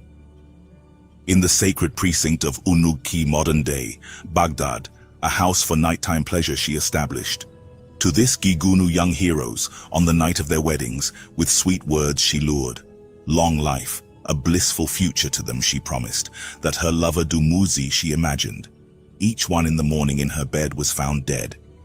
It was at that time that the hero Banda, left for dead, alive to Unug-Ki returned. Wow. By the grace of Utu, of whose seed he was, did Banda from the dead return. A miracle, excited Inanna shouted. My beloved Dumuzi to me came back. In her abode Banda was bathed, with a sash a fringed cloak on him was fastened. Dumuzi, my beloved, she called him. To her bed with flowers bedecked, she lured him. Wait. When in the morning Banda was alive, she reincarnated someone else as Dumuzi? Is that what's going on? I don't think she did it. I think she thinks this guy is Dumuzi. Okay. I think she's like, because she's been like fucking and then killing every guy that like in her fantasy had, like she's gone crazy. Anana's off her rock. And now she's got this guy. She's like, oh, it's Dumuzi. Come back to me. So you make one woman, like one queen, and she loses her fucking mind and starts killing people. Like hell hath no hell. What is it that I like the way Jack Sparrow said it the best? The wrath of which hell hath no. A woman scorned. Oh, forget it. Anyway, you know the phrase. Indeed. If with joy Inanna shouted, the power of not dying in my hands was placed. Immortality by me is granted. Then to call herself a goddess, Inanna decided. The power of immortality it implied. Nana and Ningal, Inanna's parents, by her proclamation were not pleased. Enlil and Ninurta, by Inanna's words, were disconcerted. Utu, her brother, was bemused. The dead to revive is not possible. They were not pleased and disconcerted. I feel a little disconcerted. You? Yes, quite. Yes, quite. I'm displeased. Jolly good. Enki and Ninharsag to each other said, "In the lands of Kiengi, the people their good fortune praised. The gods are among us. Death they can abolish." So to each other the people said. On the throne of Unuki, Banda, his father Enmerkar, succeeded. Lugal, great man, his title was. The goddess Ninsun of Enlil's seed took him to be her spouse. The hero Gilgamesh, the son of Banda, on the throne of modern-day Iraq followed. As the years passed and Gilgamesh older grew, of life and death to his mother Ninsun he spoke. About the death of his forebears, though of Anunnaki descended, he wondered. "Do the gods die?" he asked his mother. "Shall I too, though 2/3 divine, as a mortal over the wall climb?" So to her he said, "As long as on earth you abide, the death of an earthling will you overwhelm."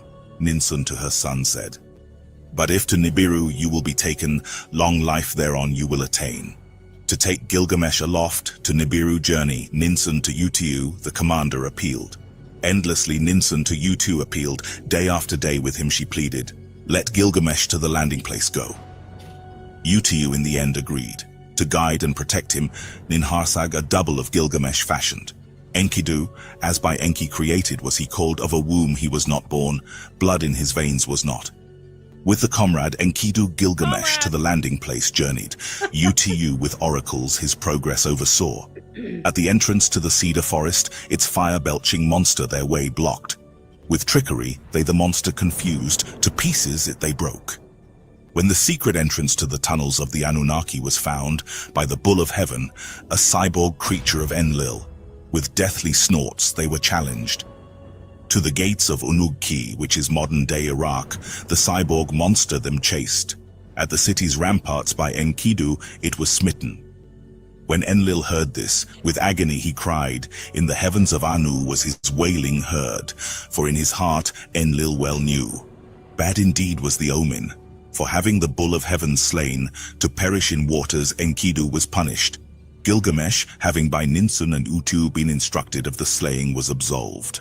Still the long life of Nibiru seeking, Gilgamesh to proceed to the place of the chariots by Utu was permitted. After many adventures, the land of Tilman, the fourth region, he reached. Through its subterranean tunnels he proceeded, in a garden of precious stones, Ziusudra he met. The events of the deluge, Ziusudra to Gilgamesh related. The secret of long living to Gilgamesh he revealed. A plant in the garden's well was growing. Ziusudra and his spouse from getting old it prevented. Unique of all the plants on earth it was. By it, a man full vigor can regain. Man at old age is young again. This is the plant's name, Ziusudra to Gilgamesh said. A gift of Enki, with Enlil's blessing, on the Mount of Salvation to us was grantedal. When Ziusudra and his spouse were asleep, Gilgamesh to his feet stones tied.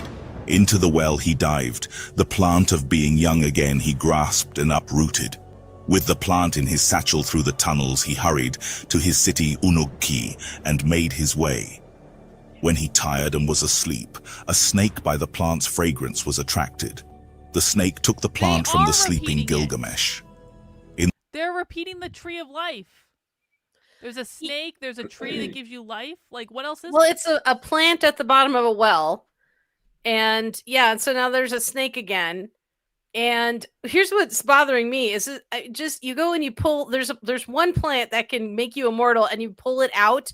He needs to replant that thing and get seeds and make more of these. I just think this is short-term thinking. Well, again, who's in charge in this scenario? Man. Men. Yeah. Men. No long-term thinking. No law of unintended consequences. Nothing. Just take shit. Yep. Yeah. Let's see what the snake does. In the morning, his loss discovering, Gilgamesh sat and wept. To Unuki, the city known Uruk or modern-day Iraq, empty-handed he returned. As a mortal therein he died. 7 more kings in Unuki after Gilgamesh reigned, then its kingship to an end came. Precisely when the count of 1,000 Earth years was completed, it was. To Urim, the city of Nana and Ningal, was kingship of the first region transferred. To all these matters that in the other regions were occurring, Amun-Ra gave much heed. By Inanna's dreams and visions, Dumuzi's domain was eluding.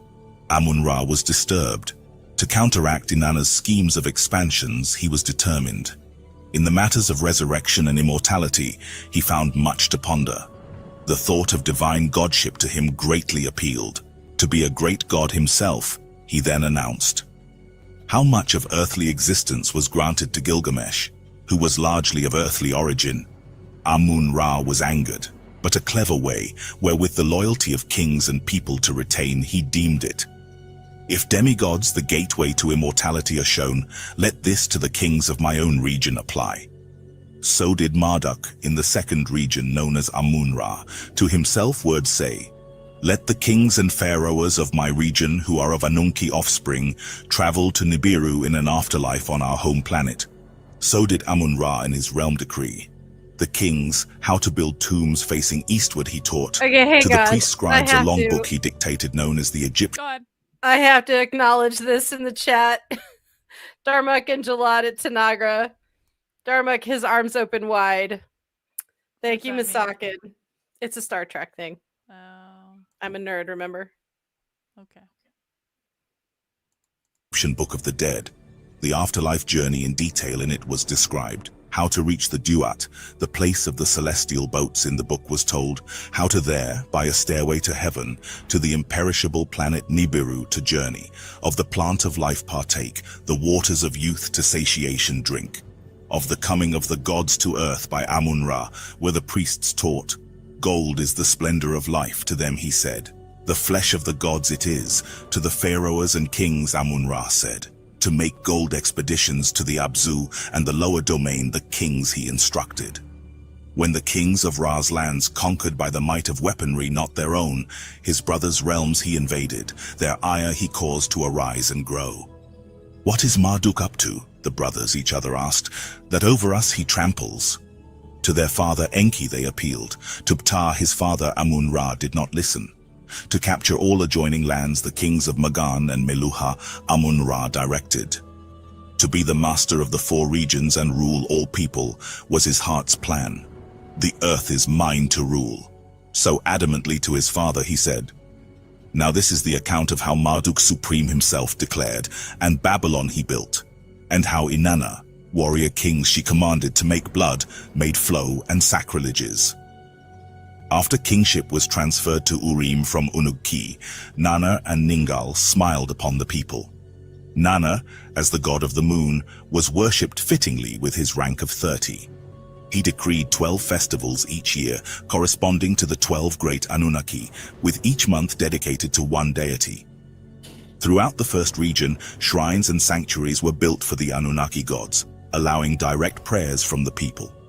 Civilization spread from Kiengi to neighboring lands. Local rulers in the cities of man were designated as righteous shepherds, overseeing trade and justice, as well as education. Abundance and happiness prevailed, though conflicts persisted. Meanwhile, Inanna traversed the skies in her skyship, finding favor among the people of Sumer. Known as Ishtar in their tongue, she embraced their language and culture. The city of Uruk was named Unuki, and Dudu was pronounced as Adad. Enlil became Father Ilil, and Nippur was Nibruki. The rotation of kingship between cities in Shumer was established. In the second region, Amun-Ra sought singular reign, causing concern among the Anunnaki. Ningish-Zida devised stone structures to teach sky observations, showing that the age of the Ram had not yet arrived. Marduk's assertions as Amun-Ra were met with resistance, prompting the Anunnaki to unify the lands under a warrior king, Sharukin. Empowered by Enlil, Sharukin established Agade as the unified city. Inanna and Enlil's warriors supported him as he consolidated his rule. However, Amun-Ra, observing from afar, plotted against them, leading to conflict at the Tower of Babel. Enraged, Marduk rushed to the first region, establishing Babili and declaring himself the one and only god. Inanna fiercely opposed him, causing bloodshed on an unprecedented scale. Nergal persuaded Marduk to leave, and peace briefly returned. Naram Sin succeeded Sharukin, but faced opposition from Inanna, who instructed him to march against Magan and Meluha. Naram Sin's invasion brought turmoil to the fourth region. By the sacrileges and transgressions, Enlil was infuriated. Upon Naram Sin and Agade a curse he put. By a bite of a scorpion did Naram Sin die. By the command of Enlil was Agade wiped out. They're just turning on each other all over the freaking place. 1,500. They're worse than women. Like shit has, stuff has gone to shit. They worked fine for thousands of years, and as soon as they started trying to rule man and have capitals and divide the earth, they started freaking fighting. Yep. They started becoming like man. Oh. They were on Earth for too long. They were assimilating to what it's like to be human. Now they're turning into dick people. More base level ridiculousness. Lower vibrations. Yep. Earth years did this happen. Now this is the account of the prophecy by Galzu to Enlil in a vision given. About Marduk's supremacy it was, how a calamity to survive a man to choose. After Marduk Amun became, kingship in the second region disintegrated, disorder and confusion reigned. After Agade was wiped out, in the first region there was disorder. Confusion reigned. In the first region, kingship was in disarray. From cities of gods to cities of man it moved about. Unugki, Lagash, Urim and Maybe Kish, they just need to Isin, keep fucking their and to faraway places. Yep. I mean, it worked on Nibiru. Why are these guys all pissed off? Is that Darth Vader? I told you they got Star Wars in this. There's been so many Star Wars like moments throughout I this. know. I keep seeing stormtroopers and stuff, but that's AI. They're like, this is what they have. They have Avatar and Star Wars and Star Trek, and that is space. Dwayne "The Rock" Johnson. I did see him too. Yeah, I agree. Yep. I just threw my fucking needle in the trash too. It really pisses me off. Thank God I got about 20 more of them. Exactly. Kingship was shifting. Then Enlil with Anu consulting, kingship in the hands of Nana deposited. To Urim, in whose soil the divine heavenly bright object remained implanted, kingship for the third time was granted. In Urim, a righteous shepherd of men, Nanar as king appointed, Ur-Nammu was his name. Equity in the lands Ur-Nammu established, to violence and strife an end he made. In all the lands Oh no! Equity in the lands Ur-Nammu established. Fucking socialists. They're fucking socialists. They're fucking I knew it, Jennifer. I knew it. Every freaking time. And they say it's never really been tried. I mean, obviously for thousands of years we have tried this. Yeah. Nammu established, to violence and strife an end he made. In all the lands prosperity was abundant. It was at that time that in the night time Enlil had a dream vision. The image of a man appeared to him, bright and shining like the heavens he was. As he approached and stood by Enlil's bed, Enlil recognized the white-haired Galzu. In his left hand a tablet of lapis lazuli he was holding. The starry heavens on it were designed. By the 12 constellation signs were the heavens divided. To them with his left hand, Galzu pointed. Right here. From the Go ahead. Even the Anunnaki believed in God and angels and things. This is one of the higher ups. This is actually supposed to be a deity. So. Bull to the ram Galzu his pointing shifted. 3 times the pointing he repeated. Then in the dream vision, Galzu spoke up, and to Enlil thus said, "The righteous time of benevolence and peace by evildoing and bloodshed will be followed. In 3 celestial portions the ram of Marduk the bull of Enlil will replace. One who himself as supreme god has declared supremacy on earth will seize. A calamity as has never before occurred by fate decreed will happen. As at the time of the deluge, a righteous and worthy man must be chosen.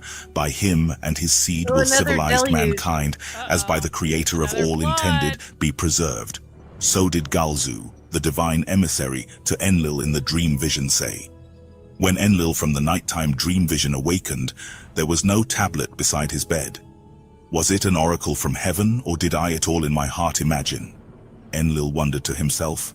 To none of his sons, none are among them, nor to Ninlil did he of the dream vision tell. Among the priests in the Nibruki temple, Enlil of celestial savants inquired, Tirhu, an oracle priest, to him the high priest indicated. Of Ibru, of Arbakad the grandson, he was descended. 6th generation of Nibruki priests he was. With the royal daughters of Urim's kings, they were intermarried. Get yourself to Nana's temple in Urim, the heavens for celestial time observe. 72 earth years is the count of a celestial portion, the passage of 3 thereof carefully record. So did Enlil to Tirhu the priest say, the prophesied time he made him count. While Enlil the dream vision and its portents pondered, Marduk from land to land went. Of his supremacy the people he was telling, to followers' gain was his purpose. In the lands of the upper sea and the lands on Kiengi bordering, Nabu, Marduk's son, was the people inciting. To seize the 4th region was his plan. Between the dwellers of the west and the dwellers of the east, clashes were occurring. Kings' hosts of warriors formed. Caravans ceased going. The walls of cities were raised. What Galzu had foretold indeed is happening, Enlil said to himself. Upon Tirhu and his sons, of worthy lineage descended, Enlil set his gaze. This is the man to choose, by Galzu indicated, Enlil said to himself. To Nana, without the dream vision revealing, Enlil to his son thus said, In the land between the rivers whence Arbakad had come, a city like Urim establish, a home abode away from Urim let it for you and Ningal be. In its midst a temple shrine establish, the priest Prince Tirhu in charge thereof appoint. By his father's word abiding, Nana in the land of Arbakad, the city of Haran established. To be high priest in its temple shrine, Tirhu he sent, his family with him. When 2 celestial portions out of the prophesied 3 were completed, did Tirhu to Haran go. At that time Ur-Nammu, the joy of Urim, in the western lands from his chariot fell and died. On the throne of Urim, his son Shulgi him succeeded. Full of vile and eager for battles Shulgi was. In Nibruki himself high priest he anointed. In Unuki, the joys of Inanna's vulva he sought. Warriors from the mountain lands to Nana are not beholden. In his army he enlisted. That's another line for you, Jennifer. The joys of Inanna's vulva he sought. You know, you're breaking me down. I'm going to have to use one of these at some point. You're going to have to do it. In the house of the golden bed. Oh, yes, the house of the golden bed. Allow me to spread and enjoy your vulva, so tempting your lobes. Mm-hmm. He whispered daintily, ovations of love, or where the fuck that other line was. Oh my god. See why you can't... It's terrible, right? No, it's actually great. You need to do this all an entire novella or whatever in like speak like this. Have AI help you write it. Can you make this sound like the script in this movie, please? Do you know I wrote a British academic in one of my very nice books, and I get criticized for making the speech too flowery and old-timey for a contemporary British academic. No, if you're writing you want me to do this? If you're writing an erotic fiction called The House of the Golden Bed, I don't see any other way around making it flowery. What are you talking about? That's part of the fun. I have to use censorious word lobalicious. That is magic. I'm not going to forget about this, Jennifer. I don't forget about anything, remember. It's going to be a year from now, I'll be like, Jennifer, what happened to the House of the Golden Bed? Oh my god, this is going to be so painful. I'm going to publish it and I'm going to say, dedicated to Dr. Carlin Borisenko, who made me do this. Carlin made me do it. That's actually pretty great. Please do that. Please fucking do that. I want the dedication. I know I already have another dedication, which I very much appreciate. It was very heartfelt and very nice.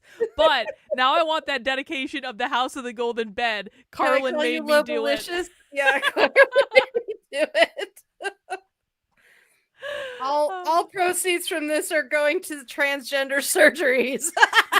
Oh God, thank you, Jennifer. Thank you. All right, you're welcome. Let's finish up their help, the western lands he overran, the sanctity of Mission Control Center he ignored. In the sacred fourth region his foot he set, king of the four regions himself he declared. About the defilements Enlil was angered, about the invadings Enki to Enlil spoke. The rulers of your region all bounds have exceeded, Enki to Enlil bitterly said. Of all the troubles Marduk is the fountainhead, Enlil to Enki retorted. Still the dream vision to himself keeping, Enlil to Tirhu his attention turned. Upon Ibru the eldest son of Tirhu, Enlil cast the choosing gaze. A princely offspring, valiant and with priestly secrets acquainted Ibru was. To protect the sacred places the chariot's ascents and descents enable, Enlil Ibru to go commanded. No sooner did Ibru from Haran depart than in that city Marduk arrived. The defilements he too had observed, as birth pangs of a new order he them deemed. From Haran, on the threshold of Shuma, his final thrust he planned. From Haran, at the edge of Ishkur's domain situated, the raising of armies he directed. When 24 earth years of his sojourn in Haran had passed, Marduk to the other gods, of whomever descended, tearfully an appeal made. Confessing his transgressions but insisting on his lordship, to them he thus said, O gods of Haran, O great gods who judge, learn my secrets. As I fasten my belt, my memories I recall. I am the divine Marduk, a great god, known in my domains as Ra. For my sins I went into exile, wandering in many lands, from where the sun rises to where it sets, until I came to the land of Ishkur. For 24 years I dwelled in Haran, seeking an omen in its temple.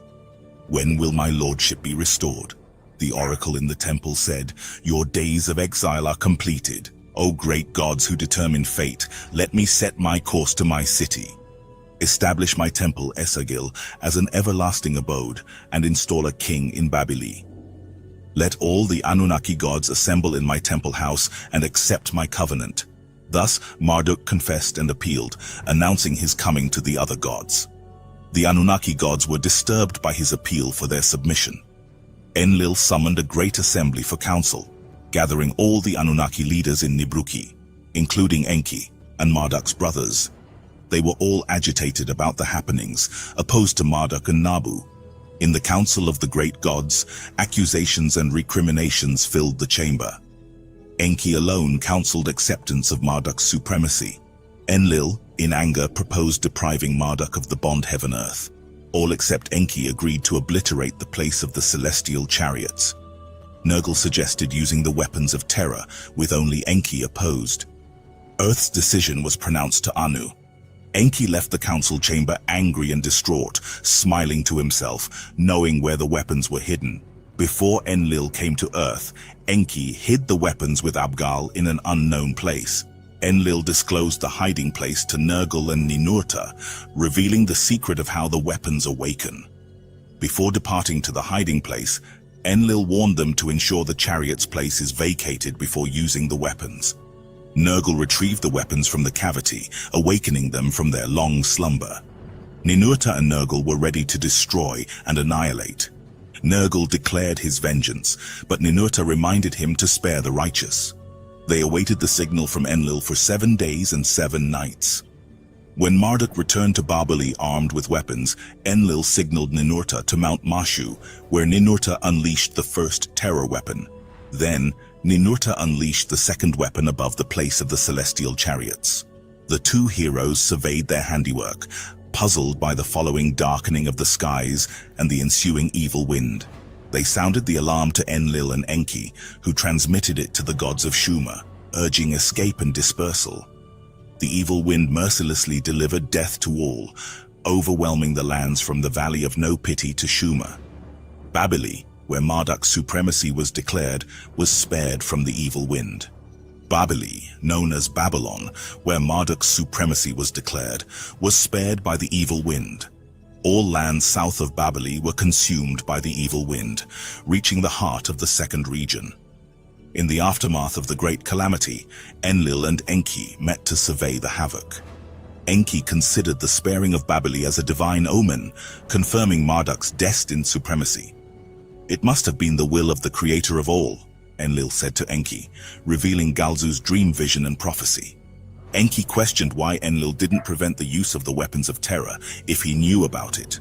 "My brother," Enlil sorrowfully replied, explaining the reasons. "Enough reasons have been seen whenever obstacles obstructed the mission," he continued, highlighting the challenges they faced. Enki agreed, stating the desolation of the first region, the confusion of the second, and the wounds of the third.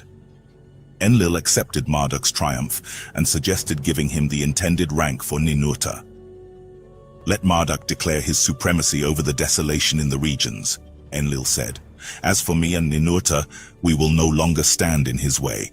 We will depart to the lands beyond the oceans to complete the mission for Nibiru," he continued.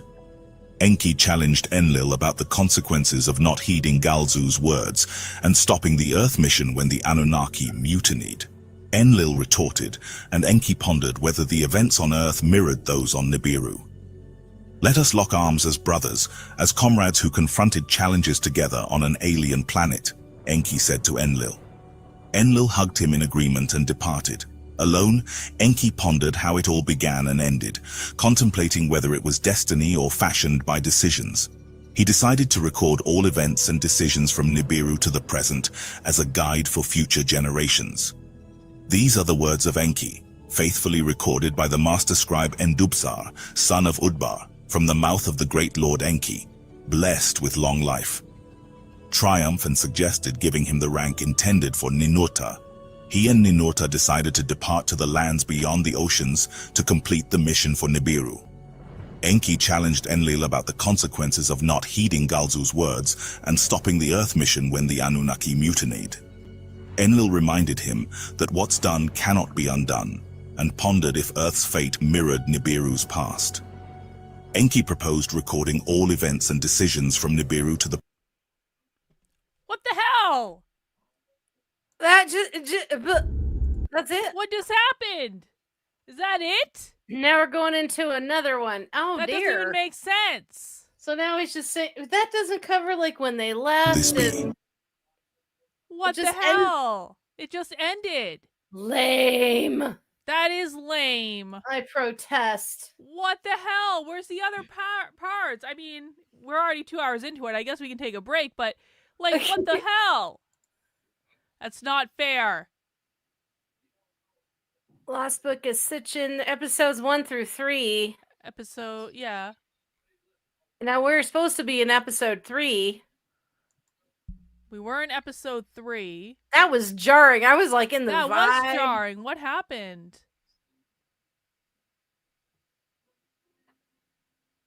Oh my gosh, hang on. Those are recent videos though, so maybe it's like, maybe they're working on the next part of it. Yeah, so here's episode 1 through 3. Yeah, but still, they've never ended a video like that. That is weird. Yeah. That is very weird. Why did I have this? All right, well, I guess that's the end of our show tonight, and maybe we can find the next part of this video, and maybe we can't. I feel like I still need to, finish. I'm feeling a little frustrated here. I am too. What the fuck? This is totally unfair. The vulvas were admired, and then there was no follow. That's all we get? There's no follow through. What the fuck? I'm feeling a little blue. It's like he demands you get on top of him, he finishes, and then you're just left there, and he's already fallen asleep. And it's like, yeah, you know what? This isn't even worth it. Whatever. When you open your drawer. Exactly. You like the battery. What is it? Coin operated boy. Battery operated boyfriend. Yeah, yeah, exactly. Pull the bob out. Yep. Yeah, it's the way. Well, I mean, I don't know. I kind of enjoyed that, but I wanted more. I don't really even know where. I'm like so like perplexed by this. But like, there's so many videos on this channel I want to watch. They have the Anunnaki. Now that was supposed to be tablets 1 through 10. Well, here's episode 2 was 10 months ago. Okay, but see, look at the tablet count. 3. So you want to do like the tablets. Episode 1 was tablets 1 through 5. Episode 2 was tablets 6 through something. 6 through 9. 6 through 9, and then 10 through 14, I think, was episode 3. Okay, so if we've gone through episode 3, there's another one that's episode 4, and it goes, and then they do tablet 14, tablet 15, and tablet 16, but it's in a different format. Oh. It's weird. So, can you send me that? Maybe we want to do that next week? Does it make sense to do it next week? I mean, we could. I kind of feel like we haven't finished the story. I know. I feel like we I'm have a little to now. not okay with things right now. I know. Like, the card just. Maybe we can. Is it another 2-hour video? No, I don't think so. Let me look. Hang on. Let's find the video. Let's just have a look. Let's just see. Because if it's 15, 20 minutes, I think we can. Hey, look, there's this DISENRAGE couple of chicks talking about the Anunnaki that showed up on my. Okay, Anunnaki. Oops, I spelled that wrong. Or are you spelling it wrong?